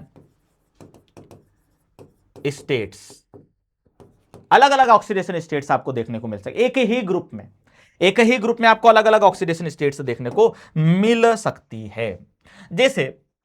जैसे मैं सल्फर की बात करता हूं तो सल्फर का आपको -2 ऑक्सीडेशन स्टेट भी देखने को मिल सकता है और +6 ऑक्सीडेशन स्टेट भी देखने को मिल सकता है, +6 भी देखने को मिल सकता है। बहुत सारे ऐसे एलिमेंट्स हैं, जैसे मैंने ले लिया कार्बन, ये ले लिया आपका लेड ले लिया, है ना, लेड ले लिया तो लेड आपको +2 में भी देखने को मिल सकता है और +4 में भी देखने को मिल सकता है, +2 में भी और +4 में भी देखने को मिल जाएगा। तो अलग अलग ऑक्सीडेशन स्टेट्स देखने को मिल सकती है, किसमें? पी ब्लॉक एलिमेंट्स में। लेकिन एस ब्लॉक एलिमेंट्स में ऐसा नहीं था, एस ब्लॉक में फिक्स्ड ऑक्सीडेशन स्टेट थी एक ग्रुप की, ठीक है। एक होता है इनर्ट पेयर इफेक्ट। मैं शॉर्ट में आपको इनर्ट पेयर इफेक्ट समझाना चाहूंगा कि जब किसी ग्रुप में आप ऊपर से नीचे बढ़ते हो तो हैवियर जब एलिमेंट्स आते हैं ना, हैवियर पी ब्लॉक एलिमेंट्स जो होते हैं उनमें NH2 का जो इलेक्ट्रॉन पेयर होता है वो tends to remain unshared during bonding. मतलब वो इलेक्ट्रॉन यूज नहीं होता बॉन्डिंग में। कौन सा वाला? NH2 वाला। देखना जरा, आपके पास जो इलेक्ट्रॉन्स है एक तो NH2 वाले हैं और एक है Np126 वाले हैं, तो ये वाले यूज होते हैं और ये नहीं होते हैं। कब? जब हैवियर एटम्स की बात करते हैं। जैसे मैं बोरॉन से लगा करके एल्यूमिनियम, गैलियम, इंडियम, थैलियम की तरफ जा रहा हूं तो ये इंडियम और थैलियम के अंदर NH2 के इलेक्ट्रॉन बॉन्डिंग में पार्टिसिपेट नहीं करते हैं। इसी इफेक्ट को हम क्या कहते हैं? Inert pair effect. कि ये जो इलेक्ट्रॉन पेयर है, दो इलेक्ट्रॉन्स का एक पेयर, ये इनर्ट हो जाता है, ये काम नहीं, बॉन्डिंग में पार्टिसिपेट नहीं करता। यहां कुछ एग्जांपल्स भी मैंने लिख दिए हैं कि कौन सा ऑक्सीडेशन स्टेट स्टेबल होगा और कौन सा नहीं। आगे बढ़े, आ जाइए भाई, आगे बढ़ जाते हैं। ये तो था हमारा एस ब्लॉक एलिमेंट्स और पी ब्लॉक एलिमेंट्स की कुछ प्रॉपर्टीज वाली बातें। अब हम आ जाते हैं कुछ ऐसे कैरेक्टरिस्टिक्स के ऊपर जो हमको बहुत जरूरी होते हैं एलिमेंट्स के प्रॉपर्टीज को बताने के लिए। सबसे पहला है हमारे पास एटॉमिक रेडियस। सबसे पहला है हमारे पास एटॉमिक रेडियस। एटॉमिक रेडियस को शॉर्ट में हम समझते हैं कि एटॉमिक रेडियस होती क्या है। समझना जरा, कोई भी एक एटम है उसके पास ऐसी सेल्स होती है और उन सेल्स में इलेक्ट्रॉन्स रिवॉल्व करते हैं, उन सेल्स में कौन रिवॉल्व करते हैं? इलेक्ट्रॉन्स रिवॉल्व करते हैं। तो न्यूक्लियस और लास्ट इलेक्ट्रॉन के बीच का जो डिस्टेंस होता है, इसी को हम एटॉमिक रेडियस कहते हैं। इसी को हम क्या कहते हैं? एटॉमिक रेडियस नाम देते हैं। और ये एटॉमिक रेडियस हम अलग अलग तरीके से समझ सकते हैं। अलग अलग तरीके की रेडियस हो सकती है। एक को कहता हूं मैं कोवेलेंट रेडियस। मैं सबको एक्सप्लेन नहीं करूंगा यहां पर। मैं यहां पर आपको सारे टाइप की रेडियस को एक्सप्लेन नहीं करूंगा, क्योंकि हमारे पास टाइम का बाउंडेशन है। हमको लिमिटेड टाइम के अंदर सारी बातें कंप्लीट भी करना है। लेकिन मैं आपको बता रहा हूं कि आप इन चीजों को भी पढ़ने की कोशिश करना। जैसे मैं कोवेलेंट रेडियस कह रहा हूं, मैं आपको यहां पर जो है मेटेलिक रेडियस की बात कर रहा हूं कि मेटेलिक रेडियस भी कोई चीज होती है। मेटेलिक रेडियस के बाद वॉन डर वॉल रेडियस भी होती है। वॉन डर वॉल रेडियस भी होती है। Van der Waals radius, van der Waals radius है ना, ये भी होती है। वॉन डर वॉल रेडियस भी होती है। तो एटॉमिक रेडियस जो होती है वो तीन तरीके से एक्सप्लेन की जा सकती है। एक कोवेलेंट रेडियस हो सकती है जो कोवेलेंट बॉन्ड्स में होती है। एक मेटेलिक रेडियस हो सकती है जो मेटेलिक सब्सटेंस होते हैं उनके अंदर हम एक्सप्लेन करते हैं। और एक होती है वॉन डर वॉल रेडियस जिनमें बहुत ही वीक बॉन्डिंग होती है, या नो बॉन्ड कह सकते, मतलब बॉन्ड ही नहीं है उनमें। कैसे हम रेडियस देखेंगे, उनके अंदर वॉन डर वॉल रेडियस कही जा सकती है। ये जो रेडियस है, एटॉमिक रेडियस है, इसकी डेफिनेशन आप ऐसे लिख सकते हो। डेफिनेशन आप ऐसे लिख सकते हो किसकी? एटॉमिक रेडियस की। क्या लिख सकते हैं हम कि it is the distance between nucleus and most loosely held या bound electron, most loosely bound electron. सबसे कमजोर, देखो न्यूक्लियस से सबसे डिस्टेंस पर, सबसे ज्यादा दूर जो इलेक्ट्रॉन होता है, इसी को हम कहते हैं मोस्ट लूजली बाउंड इलेक्ट्रॉन। समझ रहे हो? मोस्ट लूजली बाउंड इलेक्ट्रॉन और न्यूक्लियस के बीच का जो डिस्टेंस होता है, उसी को हम एटॉमिक रेडियस नाम देते हैं। अब ये जो एटॉमिक रेडियस है, इसको अफेक्ट करने वाले कुछ फैक्टर्स होते हैं। इसको अफेक्ट करने वाले कुछ फैक्टर्स होते हैं। Factors affecting atomic radius. Exam में आपको जब भी क्वेश्चन आएगा तो कुछ इसी तरह का क्वेश्चन आपको देखने को मिल सकता है कि what is atomic radius, what are factors affecting it. यदि आपको थ्योरेटिकल टाइप क्वेश्चन पूछना चाह रहा है सामने वाला, तो ऐसा क्वेश्चन पूछ सकता है, what is atomic radius and what are factors affecting it. मैं एक एक फैक्टर आपको बताता हूं, एक एक फैक्टर आपको बताता हूं। जैसे सबसे पहला फैक्टर है atomic size. Atomic size, atomic size एक फैक्टर है। जैसे जैसे एटम का साइज बढ़ता है तो न्यूक्लियस से इलेक्ट्रॉन का डिस्टेंस भी बढ़ता है, तो एटॉमिक रेडियस बढ़ती है। एटॉमिक रेडियस क्या होगी? बढ़ेगी। तो एक हो गया एटॉमिक साइज। एटॉमिक साइज में हम ये कह सकते हैं कि as we move down the group, तो डायरेक्ट ऐसा लिख देता हूं, on moving down the group, on moving down the group atomic radius increases, atomic radius increases. जैसे जैसे किसी ग्रुप में आप नीचे नीचे जाते हो, एटॉमिक रेडियस बढ़ता है, क्योंकि एटॉमिक साइज बढ़ता है। Atomic size. दूसरा फैक्टर होता है न्यूक्लियर चार्ज। दूसरा फैक्टर क्या है? Nuclear charge. न्यूक्लियर चार्ज कि न्यूक्लियर चार्ज का मतलब यह होता है कि न्यूक्लियस के अंदर नंबर ऑफ प्रोटॉन्स बढ़ रहे हैं, लेकिन सेल नहीं बढ़ रही। समझो बात को, थर्ड सेल के अंदर आपके पास 3s भी है, 3p भी है, 3d भी है, ऐसा समझो। 3s भी है, 3p भी है, 3d भी है। 3d को अभी थोड़ी देर के मैं हटा देता हूं। 3s और 3p है। तो थर्ड सेल के अंदर जब तक इलेक्ट्रॉन जाएंगे तो 2 इलेक्ट्रॉन इसमें और 6 इलेक्ट्रॉन इसमें जाएंगे, टोटल 8 इलेक्ट्रॉन्स जाएंगे थर्ड सेल के अंदर, है ना। 3s और 3p तक की बात करो, 3d को अभी नहीं ले रहे हैं। तो पहले इलेक्ट्रॉन से लगा करके 8वें इलेक्ट्रॉन तक इलेक्ट्रॉन इसी थर्ड सेल के अंदर जाते रहेंगे, लेकिन इस न्यूक्लियस के अंदर प्रोटॉन 8 बढ़ जाएंगे, प्रोटॉन टोटल बढ़ जाएंगे, 8 प्रोटॉन से बढ़ जाएंगे। तो जैसे जैसे यहां यूनिट ऑफ प्रोटॉन बढ़ता है, इस लास्ट इलेक्ट्रॉन पर अट्रैक्शन बढ़ता है, और अट्रैक्शन बढ़ता है तो साइज कम होता है, रेडियस कम होता है। तो किसी भी पीरियड के अंदर, किसी पीरियड के अंदर यह बात देखने को मिलती है आपको। किसी पीरियड में आप लेफ्ट से राइट की तरफ ऐसे बढ़ोगे, पीरियड दिखाता हूं मैं, पीरियड आपको दिखाता हूं मैं, किसी भी पीरियड में जैसे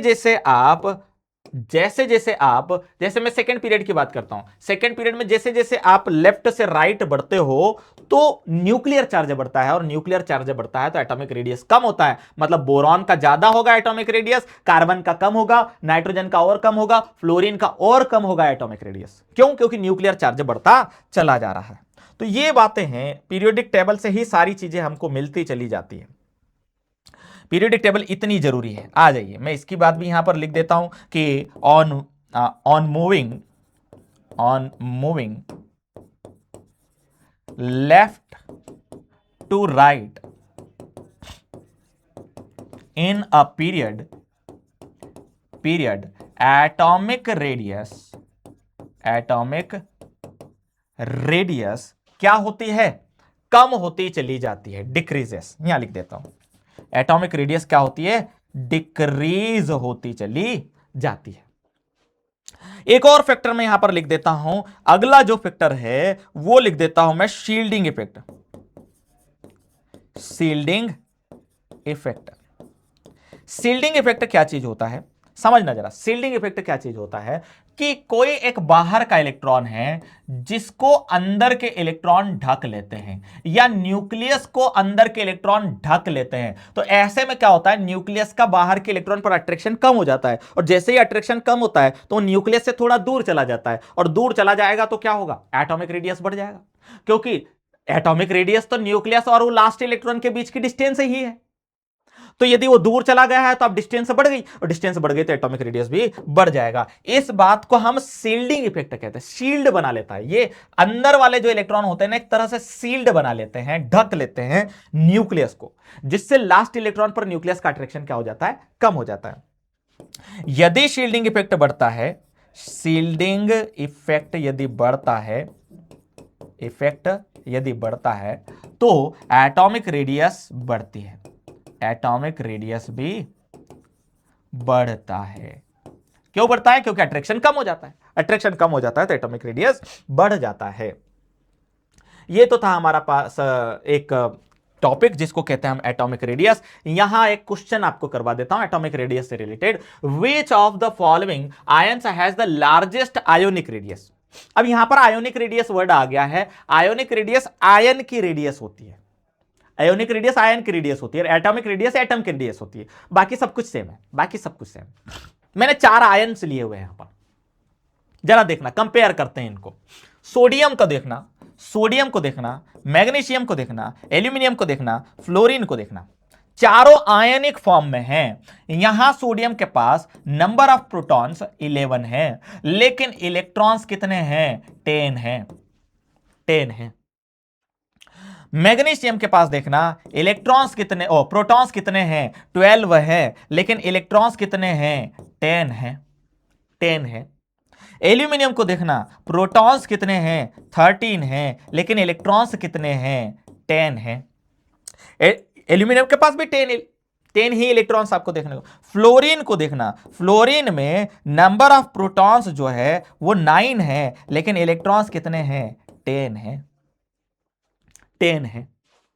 समझ गए? इलेक्ट्रॉन सभी के पास सेम है, तो लास्ट इलेक्ट्रॉन सभी के पास सेम है, लास्ट इलेक्ट्रॉन तो सभी के पास सेम ही है। बस बदल क्या रहा है? न्यूक्लियर चार्ज बदल रहा है, न्यूक्लियर चार्ज बदल रहा है। अब सामने वाला क्या पूछ रहा है आपसे? Largest ionic radius. तो लार्जेस्ट कब होगा? डिस्टेंस लार्जेस्ट कब होगा? जब न्यूक्लियर चार्ज कम होगा। न्यूक्लियर चार्ज जब बढ़ेगा तो एटॉमिक रेडियस कम होगी, न्यूक्लियर चार्ज कम होगा तो एटॉमिक रेडियस बढ़ेगी। तो न्यूक्लियर चार्ज सबसे कम किसके पास है? जिसके पास सबसे कम प्रोटॉन है। तो फ्लोरीन के पास सबसे कम प्रोटॉन है, 9 प्रोटॉन ही 10 इलेक्ट्रॉन्स को अट्रैक्ट कर रहे हैं, तो सबसे ज्यादा डिस्टेंस इसी केस में आनी है। तो आयोनिक रेडियस यदि देखी जाएगी तो फ्लोराइड की सबसे ज्यादा आयोनिक रेडियस आएगी। ये केस है। इस तरह के आपको एग्जाम्पल्स एग्जाम के अंदर आते हैं। ये लो भाई, आपके पास एक बहुत बढ़िया टॉपिक आ चुका है जिसका नाम है आयोनाइजेशन एंथैल्पी। टॉपिक का नाम क्या है बेटा? Ionisation enthalpy. बढ़िया टॉपिक, अभी थोड़ी देर पहले भी इसका डिस्कशन में कर रहा था आपसे।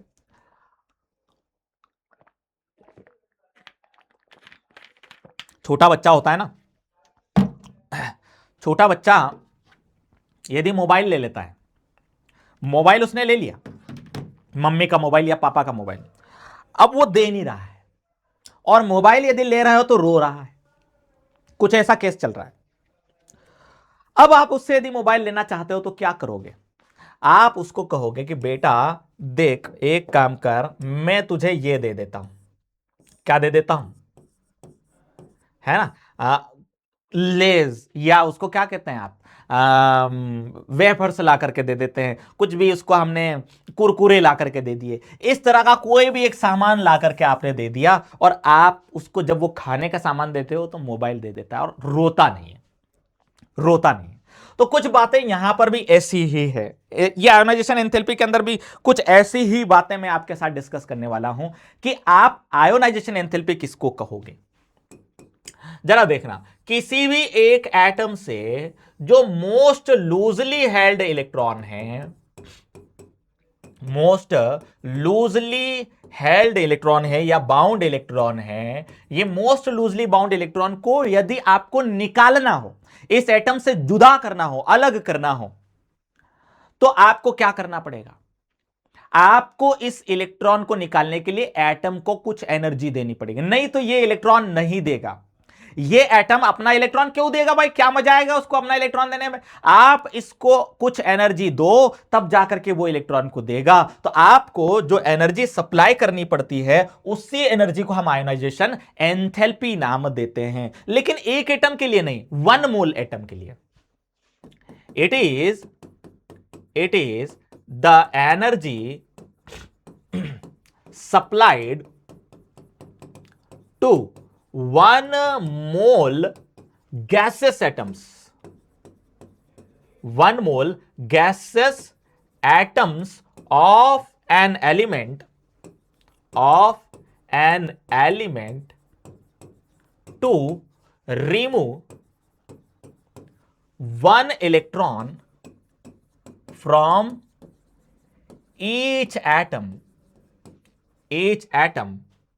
1 इलेक्ट्रॉन फ्रॉम ईच एटम। बस इतना ही लिख देते हैं हम कि हर एक एटम से एक एक इलेक्ट्रॉन निकालने के लिए जितनी एनर्जी हम सप्लाई करते हैं, उसी को हम क्या कहते हैं? आयोनाइजेशन एंथैल्पी कहते हैं। इस एंथैल्पी की जगह पोटेंशियल वर्ड आ जाए तो भी लिखना वही एक ही बात है, आयोनाइजेशन पोटेंशियल आ जाए या आयोनाइजेशन एनर्जी आ जाए, एक ही बात है, सब एक ही बात है।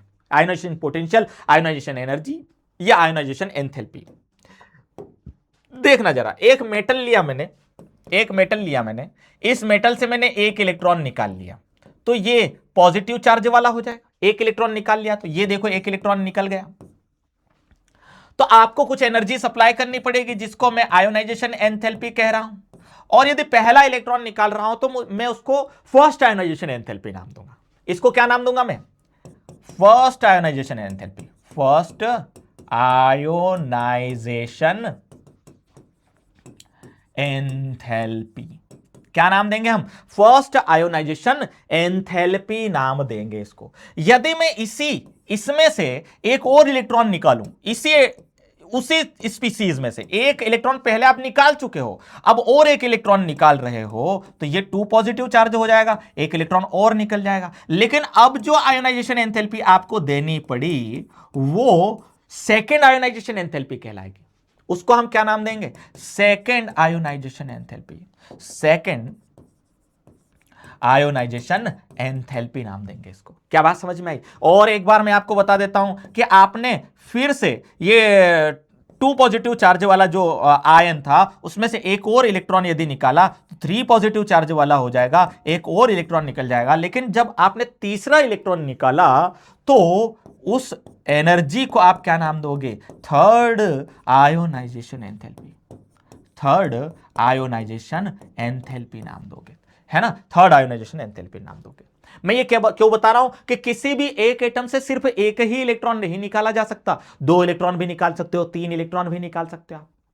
तो जब आप एक इलेक्ट्रॉन निकालते हो तो जितनी एनर्जी देनी पड़ती है, क्या सेकेंड इलेक्ट्रॉन निकालने के लिए और थर्ड इलेक्ट्रॉन निकालने के लिए भी उतनी ही एनर्जी देनी पड़ती है? ऐसा नहीं होता है। क्यों? क्योंकि जैसे ही आप एक इलेक्ट्रॉन निकालते हो न्यूक्लियर चार्ज बढ़ जाता है, इलेक्ट्रॉन कम हो जाते हैं, प्रोटॉन ज्यादा हो जाते हैं, वो एक दूसरे को ज्यादा स्ट्रांगली अट्रैक्ट करते हैं। इसलिए जो फर्स्ट आयोनाइजेशन एंथैल्पी होती है वो कम होती है, सेकेंड आयोनाइजेशन एंथैल्पी जो होती है वो ज्यादा होती है, और थर्ड आयोनाइजेशन एंथैल्पी जो होती है वो सबसे ज्यादा होती है। ये एक ऑर्डर मैंने आपको बता दिया यहां पर कि इस तरह का एक आयोनाइजेशन एंथैल्पी का ऑर्डर होता है जो आपसे एग्जाम्स में पूछा जाता है। आयोनाइजेशन एंथैल्पी क्या होती है? आयोनाइजेशन एंथैल्पी गैसेस एटम से एक इलेक्ट्रॉन निकालने के लिए आपको कितनी एनर्जी देनी पड़ती है। ये गैसेस फॉर्म में है, ये सारे के सारे गैसेस फॉर्म में है, सारे के सारे गैसेस फॉर्म में है। क्या बात समझ में आई? क्या बात समझ में आई? ये है आयोनाइजेशन एंथैल्पी, इसी को हम कहते हैं आयोनाइजेशन एंथैल्पी। अब इसके भी फैक्टर्स अफेक्टिंग होते हैं, वो तो मैं आपसे डिस्कस नहीं कर रहा हूं कि क्या क्या फैक्टर्स होते हैं आयोनाइजेशन एंथैल्पी। आयोनाइजेशन एंथैल्पी क्या है ये मैंने आपको बता दिया। मैं यहां पर आपसे जो है कुछ एक क्वेश्चन डिस्कस कर लेता हूं, जरा देखना। विच of the following elements has the highest first ionization enthalpy? सबसे ज्यादा हाईएस्ट आयोनाइजेशन एंथैल्पी किसकी होगी? एक कॉन्सेप्ट है इसके अंदर, इसलिए मैं आपको बता रहा हूं। जरा देखना, लिथियम है, बेरिलियम है, बोरॉन है और नियॉन है। ये आपके पास 4 एलिमेंट्स हैं। समझना बात को, जिन भी एलिमेंट्स के आखिरी सेल के अंदर 8 इलेक्ट्रॉन्स होते हैं वो सबसे ज्यादा मोस्ट स्टेबल माने जाते हैं। जिन भी एलिमेंट्स के आखिरी सेल के अंदर 8 इलेक्ट्रॉन्स होते हैं वो सबसे ज्यादा स्टेबल माने जाते हैं। हम अगला चैप्टर जब पढ़ेंगे तब हम इस बात को ऑक्टेट रूल में पढ़ेंगे। किस में पढ़ेंगे? ऑक्टेट रूल में पढ़ने वाले हैं। ऑक्टेट रूल के हिसाब से कोई भी एलिमेंट है, कोई भी एटम है, उसके आखिरी सेल के अंदर 8 इलेक्ट्रॉन्स हैं तो वो स्टेबल माना जाएगा, वो बहुत स्टेबल होता है। तो अब यहां पर ये बात चेक कर लेते हैं हम। लिथियम है, लिथियम एटॉमिक नंबर 3 होता है 1s2 2s1। बेरिलियम है 1s2 2s2। बोरॉन है 1s2 2s2 2p1।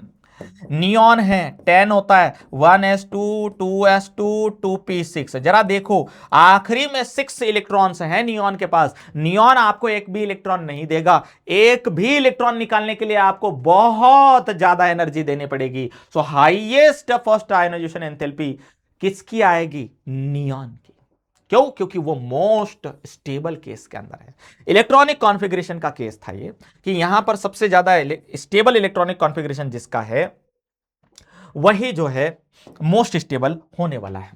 आ जाइए, इलेक्ट्रॉन गेन एंथैल्पी, अगला जो वर्ड है वो क्या है? Electron gain enthalpy. अब कोई आइसोलेटेड गैसेस एटम है, क्या है? कोई आइसोलेटेड गैसेस एटम है, आप इसको एक इलेक्ट्रॉन देना चाहते हो। आप इसको क्या देना चाहते हो? एक इलेक्ट्रॉन देना चाहते हो कि तो एक इलेक्ट्रॉन रख ले। तो अभी क्या हो रहा था? थोड़ी देर पहले हम इलेक्ट्रॉन निकाल रहे थे तो उसको एनर्जी देनी पड़ रही थी। अब उल्टा होगा, आप इलेक्ट्रॉन दे रहे हो तो वो एनर्जी रिलीज करेगा। वो क्या करेगा? एनर्जी को रिलीज करेगा। Electron gain enthalpy is the enthalpy change when 1 mole of isolated gaseous atoms gain 1 electron each from 1 mole gaseous atoms। 1 mole gases atoms जब एक एक इलेक्ट्रॉन गेन कर लेते हैं तो जितनी एनर्जी में चेंज आता है, एंथैल्पी में चेंज आता है, वही क्या कहलाता है? Electron gain enthalpy. और इस इलेक्ट्रॉन गेन एंथैल्पी को हम रिप्रेजेंट करते हैं इलेक्ट्रॉन गेन एंथैल्पी इस तरह से, डेल्टा EGH। इस तरह से हम इसको रिप्रेजेंट कर सकते हैं। ठीक है, ये जो इलेक्ट्रॉन गेन एंथैल्पी है ये दो तरह की हो सकती है ना। ये जो इलेक्ट्रॉन गेन एंथैल्पी है ये दो तरह की हो सकती है। जनरली हमको नेगेटिव इलेक्ट्रॉन गेन एंथैल्पी देखने को मिलती है, जनरली नेगेटिव होती है इलेक्ट्रॉन गेन एंथैल्पी, लेकिन कभी कभी आपको पॉजिटिव इलेक्ट्रॉन गेन एंथैल्पी भी देखने को मिल सकती है। इलेक्ट्रॉन गेन एंथैल्पी नेगेटिव कब होती है? जब कोई एटम एनर्जी रिलीज करता है, आपने इलेक्ट्रॉन दिया और उसने एनर्जी रिलीज की, तो एंथैल्पी नेगेटिव आएगी। तो क्या आएगी? एंथैल्पी नेगेटिव आएगी व्हेन एनर्जी इज रिलीज्ड,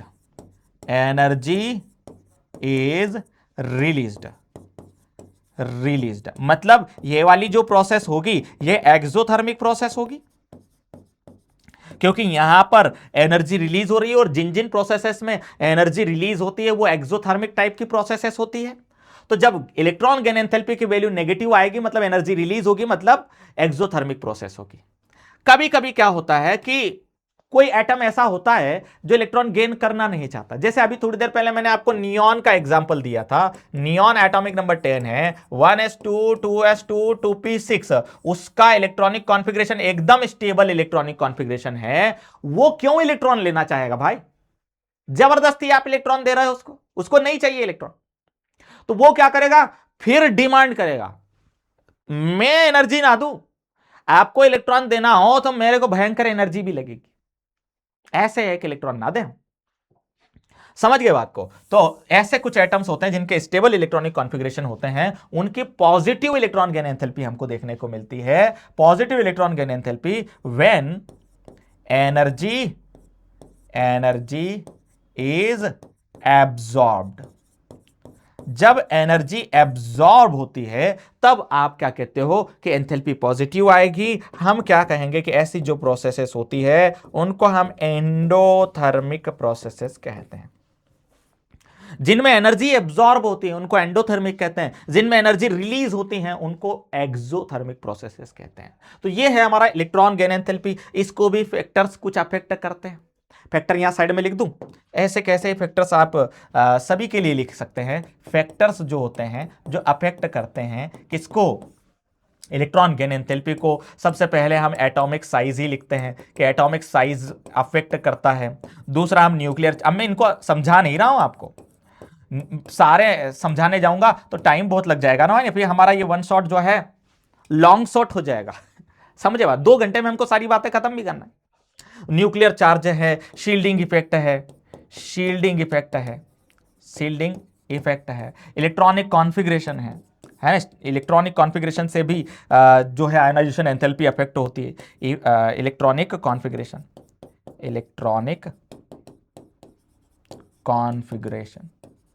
तो ये सारी बातें हैं जिनसे हमारा आयोनाइजेशन एंथैल्पी जो है अफेक्ट होता है। आयोनाइजेशन एंथैल्पी जो है वो अफेक्ट होता है। आइए आगे बढ़ते हैं, अगले टॉपिक की तरफ चलते हैं, और अगला टॉपिक है हमारे पास इलेक्ट्रोनेगेटिविटी। अगला टॉपिक क्या है? इलेक्ट्रोनेगेटिविटी। समझना इलेक्ट्रोनेगेटिविटी क्या चीज होती है। कोई भी दो एटम्स हैं जिनके बीच में कोवेलेंट बॉन्ड है, जिनके बीच में क्या है? कोवेलेंट बॉन्ड है। अब कोवेलेंट बॉन्ड एक ऐसा बॉन्ड होता है जिसके अंदर 2 इलेक्ट्रॉन्स होते हैं। एक इलेक्ट्रॉन ए एटम का होता है, एक इलेक्ट्रॉन बी एटम का होता है। ये 2 इलेक्ट्रॉन शेयर करते हैं तो कोवेलेंट बॉन्ड बन जाता है। एक एक इलेक्ट्रॉन की शेयरिंग से ये बॉन्ड बना लेते हैं। इसको अगले चैप्टर के अंदर हम जब केमिकल बॉन्डिंग समझेंगे तब कोवेलेंट बॉन्ड कैसे बनता है बहुत आराम से बहुत डिटेल में समझेंगे। लेकिन क्या होता है, मैं ये कहना चाहता हूं कि यदि ये 2 इलेक्ट्रॉन जो हैं, ये दोनों इलेक्ट्रॉन जो हैं, ये किसी एक एटम की तरफ अट्रैक्ट हो जाते हैं। अट्रैक्ट कब होते हैं? तभी अट्रैक्ट हो पाएंगे ना जब कोई अट्रैक्ट करेगा। अट्रैक्ट कौन करेगा? ये एटम करेगा।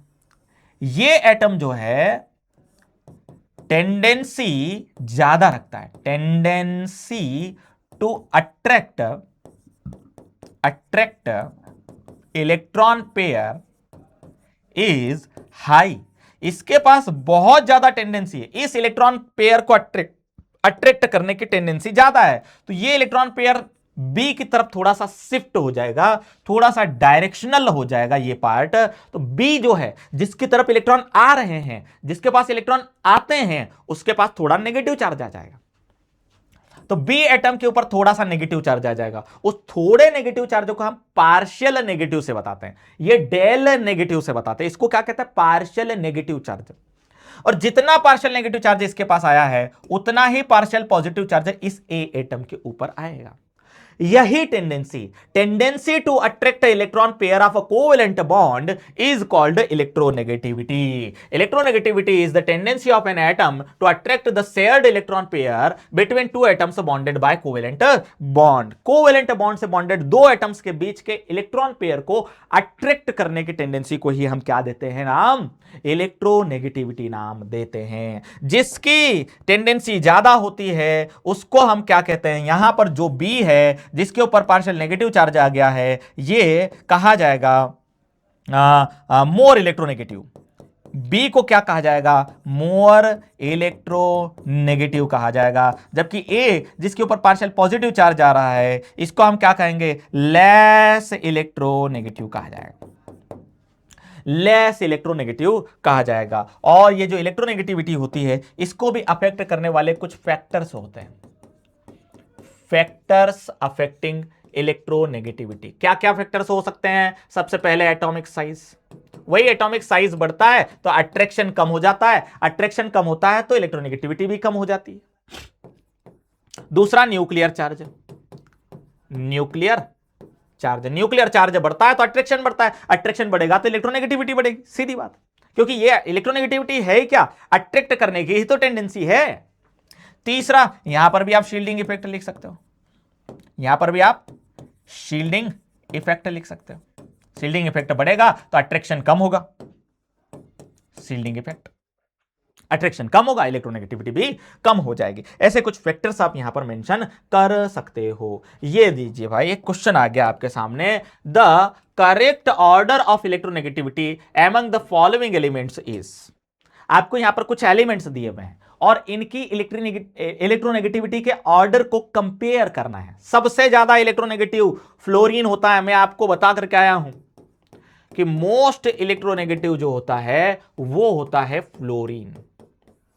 और हमने पढ़ा है कि डाउन द ग्रुप जब आप जाते हो तो इलेक्ट्रोनेगेटिविटी डिक्रीज होती है, electronegativity decreases. Down the group आप जाते हो तो इलेक्ट्रोनेगेटिविटी डिक्रीज होती है, और लेफ्ट टू राइट चलते हो तो इलेक्ट्रोनेगेटिविटी क्या होती है? इंक्रीज होती है। किसी पीरियड के अंदर लेफ्ट टू राइट चलते हैं तो इलेक्ट्रोनेगेटिविटी इंक्रीज होती है। तो देखना जरा, फ्लोरीन, ऑक्सीजन, नाइट्रोजन और कार्बन, क्या ये एक पीरियड के एलिमेंट्स हैं? तो जैसे जैसे पीरियड में लेफ्ट टू राइट बढ़ते हैं इलेक्ट्रोनेगेटिविटी बढ़ती है। तो ये उल्टा लिखा हुआ है, कार्बन लेफ्ट में आता, फ्लोरीन राइट में चला जाता। तो यही ऑप्शन सही चला जाएगा।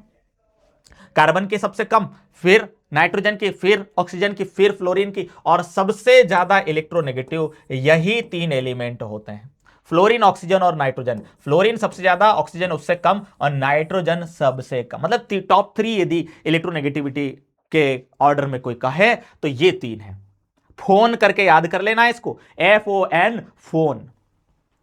तीन सबसे ज्यादा इलेक्ट्रोनेगेटिव एलिमेंट्स यही होते हैं। आइए भाई, अगली और बढ़िया एक बात की तरफ चलते हैं कि पीरियोडिक टेबल के अंदर एक स्पेशल टाइप का ट्रेंड देखने को मिला। ग्रुप के एलिमेंट्स तो सेम केमिकल प्रॉपर्टीज रखते हैं, लेकिन ये क्या हो रहा है? Diagonal relationship. देखना जरा, एग्जांपल बताता हूं मैं आपको, है ना। पीरियोडिक टेबल के अंदर जब देखा गया, लिथियम, बेरिलियम, बोरॉन, कार्बन, ऐसे जब देखा गया, लिथियम के नीचे आपके पास सोडियम है, सोडियम के नीचे आपके पास बेरिलियम के नीचे आपके पास मैग्नीशियम है, बोरॉन के नीचे आपके पास एल्यूमिनियम है, और कार्बन के नीचे आपके पास सिलिकॉन है। यह देखा गया पीरियोडिक टेबल के अंदर कि ये लिथियम और मैग्नीशियम की प्रॉपर्टीज में सिमिलरिटीज है। भाई, लिथियम एक ग्रुप का एलिमेंट है, अगले ग्रुप का अगला एलिमेंट, उनकी प्रॉपर्टीज में सिमिलरिटीज है। पड़ोसी ग्रुप के अगले एलिमेंट के साथ सिमिलरिटीज है। ऐसे ही बेरिलियम और एल्यूमिनियम की प्रॉपर्टीज में सिमिलरिटीज है, बोरॉन और सिलिकॉन की प्रॉपर्टीज में सिमिलरिटीज है। तो ये जो डायगोनल रिलेशन बन रहा है, इसी को हम कहते हैं डायगोनल रिलेशनशिप। बस यही तीन है, इससे ज्यादा है भी नहीं। लेकिन एक स्पेशल प्रॉपर्टी बन गई, तो हमको स्टडी करना पड़ रहा है। डायगोनल रिलेशनशिप क्या है? Is the similarity in properties between certain pair of elements that are placed diagonally adjacent, adjacent मतलब पड़ोसी, in the periodic table, specially between elements of second and third period. ये second period के elements हैं और ये third period के elements हैं। तो सेकंड पीरियड के एलिमेंट्स और थर्ड पीरियड के एलिमेंट्स में कुछ ये एलिमेंट्स हैं जिनकी प्रॉपर्टीज में सिमिलरिटीज देखने को मिलती है। क्यों देखने को मिलती है? इनके प्रॉपर्टीज में सिमिलरिटीज क्यों देखने को मिलती है? तीन कारण हैं। एक तो इनके कंपैरेबल आयोनिक साइजेस होते हैं, है ना। लिथियम और मैग्नीशियम की प्रॉपर्टीज में सिमिलरिटी क्यों है? क्योंकि लिथियम की आयोनिक साइज और मैग्नीशियम की आयोनिक जो साइज है उसमें सिमिलरिटी है। दूसरा चार्ज डेंसिटी। चार्ज डेंसिटी किसको कहते हैं? चार्ज और रेडियस रेशियो को, चार्ज और रेडियस के रेशियो को ही हम चार्ज डेंसिटी कहते हैं। तो दोनों के चार्ज और रेडियस का जो रेशियो होता है वो लगभग बराबर है, लगभग बराबर है। इलेक्ट्रोनेगेटिविटीज भी इनकी लगभग बराबर होती है, इसलिए लिथियम मैग्नीशियम जो है ये एक जैसे प्रॉपर्टीज रखते हैं। तो इसको कहते हैं हम डायगोनल रिलेशनशिप। इसको क्या कहते हैं हम? डायगोनल। स्पेशल है, इंपॉर्टेंट है, एग्जाम में आपको आएगा। तो डायगोनल रिलेशनशिप क्या है इसको लिखना और साथ में ये वाला लिख करके बताना एग्जांपल कि भाई लिथियम और मैग्नीशियम की प्रॉपर्टीज में सिमिलरिटीज है, बेरिलियम और एल्यूमिनियम की प्रॉपर्टीज में सिमिलरिटीज है, बोरॉन और सिलिकॉन की प्रॉपर्टीज में सिमिलरिटीज होती है। क्लियर है? आई होप ये चीज भी आपको क्लियर हो गई होगी कि डायगोनल रिलेशनशिप क्या होता है। और ये क्वेश्चन करके देख लो, ये क्वेश्चन करके देख लो, which of the following pairs does not show diagonal relationship. जरा यहां देख लेना, यहां नॉट लिखा हुआ है भाई, नॉट लिखा हुआ है, does not show diagonal relationship. इनमें से कौन सा ऐसा है जो डायगोनल रिलेशनशिप नहीं शो करता? बेरिलियम एल्यूमिनियम हां, बोरॉन सिलिकॉन हां, लिथियम मैग्नीशियम हां, कार्बन फास्फोरस ना, नहीं। कार्बन और फास्फोरस की प्रॉपर्टीज में सिमिलरिटीज नहीं होती है। तो कौन सा ऑप्शन सही जाएगा? डी वाला सही जाएगा। क्लियर है भाई? क्लियर है। चलिए एक आखिरी बात करके आज के इस चैप्टर को हम द एंड करने वाले हैं। लगभग सारे कॉन्सेप्ट मैंने आपके साथ डिस्कस कर लिए हैं। Anomalous properties of second period elements. Second period के जो एलिमेंट्स होते हैं ना बहुत ही एनोमैलस प्रॉपर्टीज रखते हैं। सेकंड पीरियड के एलिमेंट्स कौन कौन से हैं? लिथियम है, बेरिलियम है, बोरॉन है, कार्बन है, नाइट्रोजन है, ऑक्सीजन है, फ्लोर। ये जो सेकंड पीरियड के एलिमेंट्स हैं इनकी प्रॉपर्टीज अपने ही ग्रुप के एलिमेंट्स के साथ मैच नहीं करती, अलग ही लेवल के हैं ये। क्यों नहीं करती? कुछ कारण है इनके। क्या है? एक तो इनका साइज बहुत ही स्मॉल होता है, बहुत ही स्मॉल साइज होता है, छोटे छोटे। बाकी सारे एलिमेंट्स के कंपैरिजन में इनका साइज बहुत कम होता है, इसलिए इनकी प्रॉपर्टीज में आपको डिसिमिलरिटीज देखने को मिलती है। हाई आयोनाइजेशन एंथैल्पीज, क्योंकि छोटे छोटे साइज के हैं इसलिए आयोनाइजेशन एंथैल्पी सबसे ज्यादा देखने को मिलती है। हाई इलेक्ट्रोनेगेटिविटी, क्योंकि छोटे साइज के हैं इसलिए इलेक्ट्रोनेगेटिविटी भी सबकी ज्यादा होती, अपने ग्रुप में सबसे ज्यादा इलेक्ट्रोनेगेटिव यही होते हैं। और एक सबसे बड़ा कारण है वो है नो वेकेंट डी ऑर्बिटल्स, कि इनके पास वेकेंट डी ऑर्बिटल्स भी नहीं होते हैं। जब वेकेंट डी ऑर्बिटल्स ही नहीं होते हैं तो बहुत सारी प्रॉपर्टीज इनकी बाकियों के साथ मैच नहीं करते। जैसे फ्लोरीन है और क्लोरीन है, फ्लोरीन में no vacant D orbital, no vacant D orbital, D orbital इसमें नहीं है, लेकिन इसमें वेकेंट डी ऑर्बिटल होता है, वेकेंट डी ऑर्बिटल होता है, वेकेंट डी ऑर्बिटल है। जब इसके अंदर वेकेंट डी ऑर्बिटल है तो इसकी बॉन्डिंग में डिफरेंस देखने को मिलता है। फ्लोरीन और क्लोरीन की बॉन्डिंग में बहुत डिफरेंस आते हैं, इसके बहुत सारे अलग अलग कंपाउंड्स बन सकते हैं due to presence of vacant D orbitals. समझ रहे हो बात को? तो बाकी नीचे के ग्रुप में डी ऑर्बिटल्स होते हैं, सिर्फ ये सेकंड पीरियड के जो होते हैं उनमें डी ऑर्बिटल्स नहीं होते हैं, इसलिए ये बेचारे अलग ही प्रॉपर्टीज शो करते हैं। ये है anomalous properties of second period elements. Clear है? आई होप आपको सारी बातें क्लियर हो गई होगी। अब मैं आपको ये कहूंगा कि एक बार होमवर्क में ऑल कॉन्सेप्ट का रिवीजन कर लेना, रिवाइज ऑल कॉन्सेप्ट जो मैंने पढ़ाए हैं इनका रिवीजन कर लेना। आपको क्या करना है? एनसीईआरटी बुक कवर करना है, कवर एनसीईआरटी बुक। है ना, इसमें जितना भी कंटेंट दिया हुआ है उस सबको आपको पढ़ना पड़ेगा, सबको आपको पढ़ना पड़ेगा। ये आपको होमवर्क में मैं काम दे रहा हूं। बाकी तो आप बहुत ही समझदार बच्चे हैं, डेफिनेटली आप सारी चीजें समझ गए होंगे। और यदि कोई भी कॉन्सेप्ट में आपको डाउट रह जाए तो आप थोड़ा सा रिवाइज करके एक बार फिर से देख लेना, आपको वो चीज समझ में आ जाएगी। क्योंकि हम वन शॉट में पढ़ रहे थे तो मैंने आपको लगभग लगभग 1.5 पौने 2 घंटे में आपको पूरा चैप्टर कवर करवा दिया है। और डेफिनेटली आपके सबसे बढ़िया काम में आने वाला है, क्योंकि ये रिवीजन करने के लिए भी सबसे ज्यादा बेस्ट होता है वन शॉट वाला। ठीक है, तो आज की इस क्लास में इतना ही रखते हैं। हम मिलते हैं अगली क्लास में अगले एक और वन शॉट लेक्चर के साथ। तब तक के लिए सभी हंसते रहिए, मुस्कुराते रहिए और पढ़ाई करते रहिए। बाय।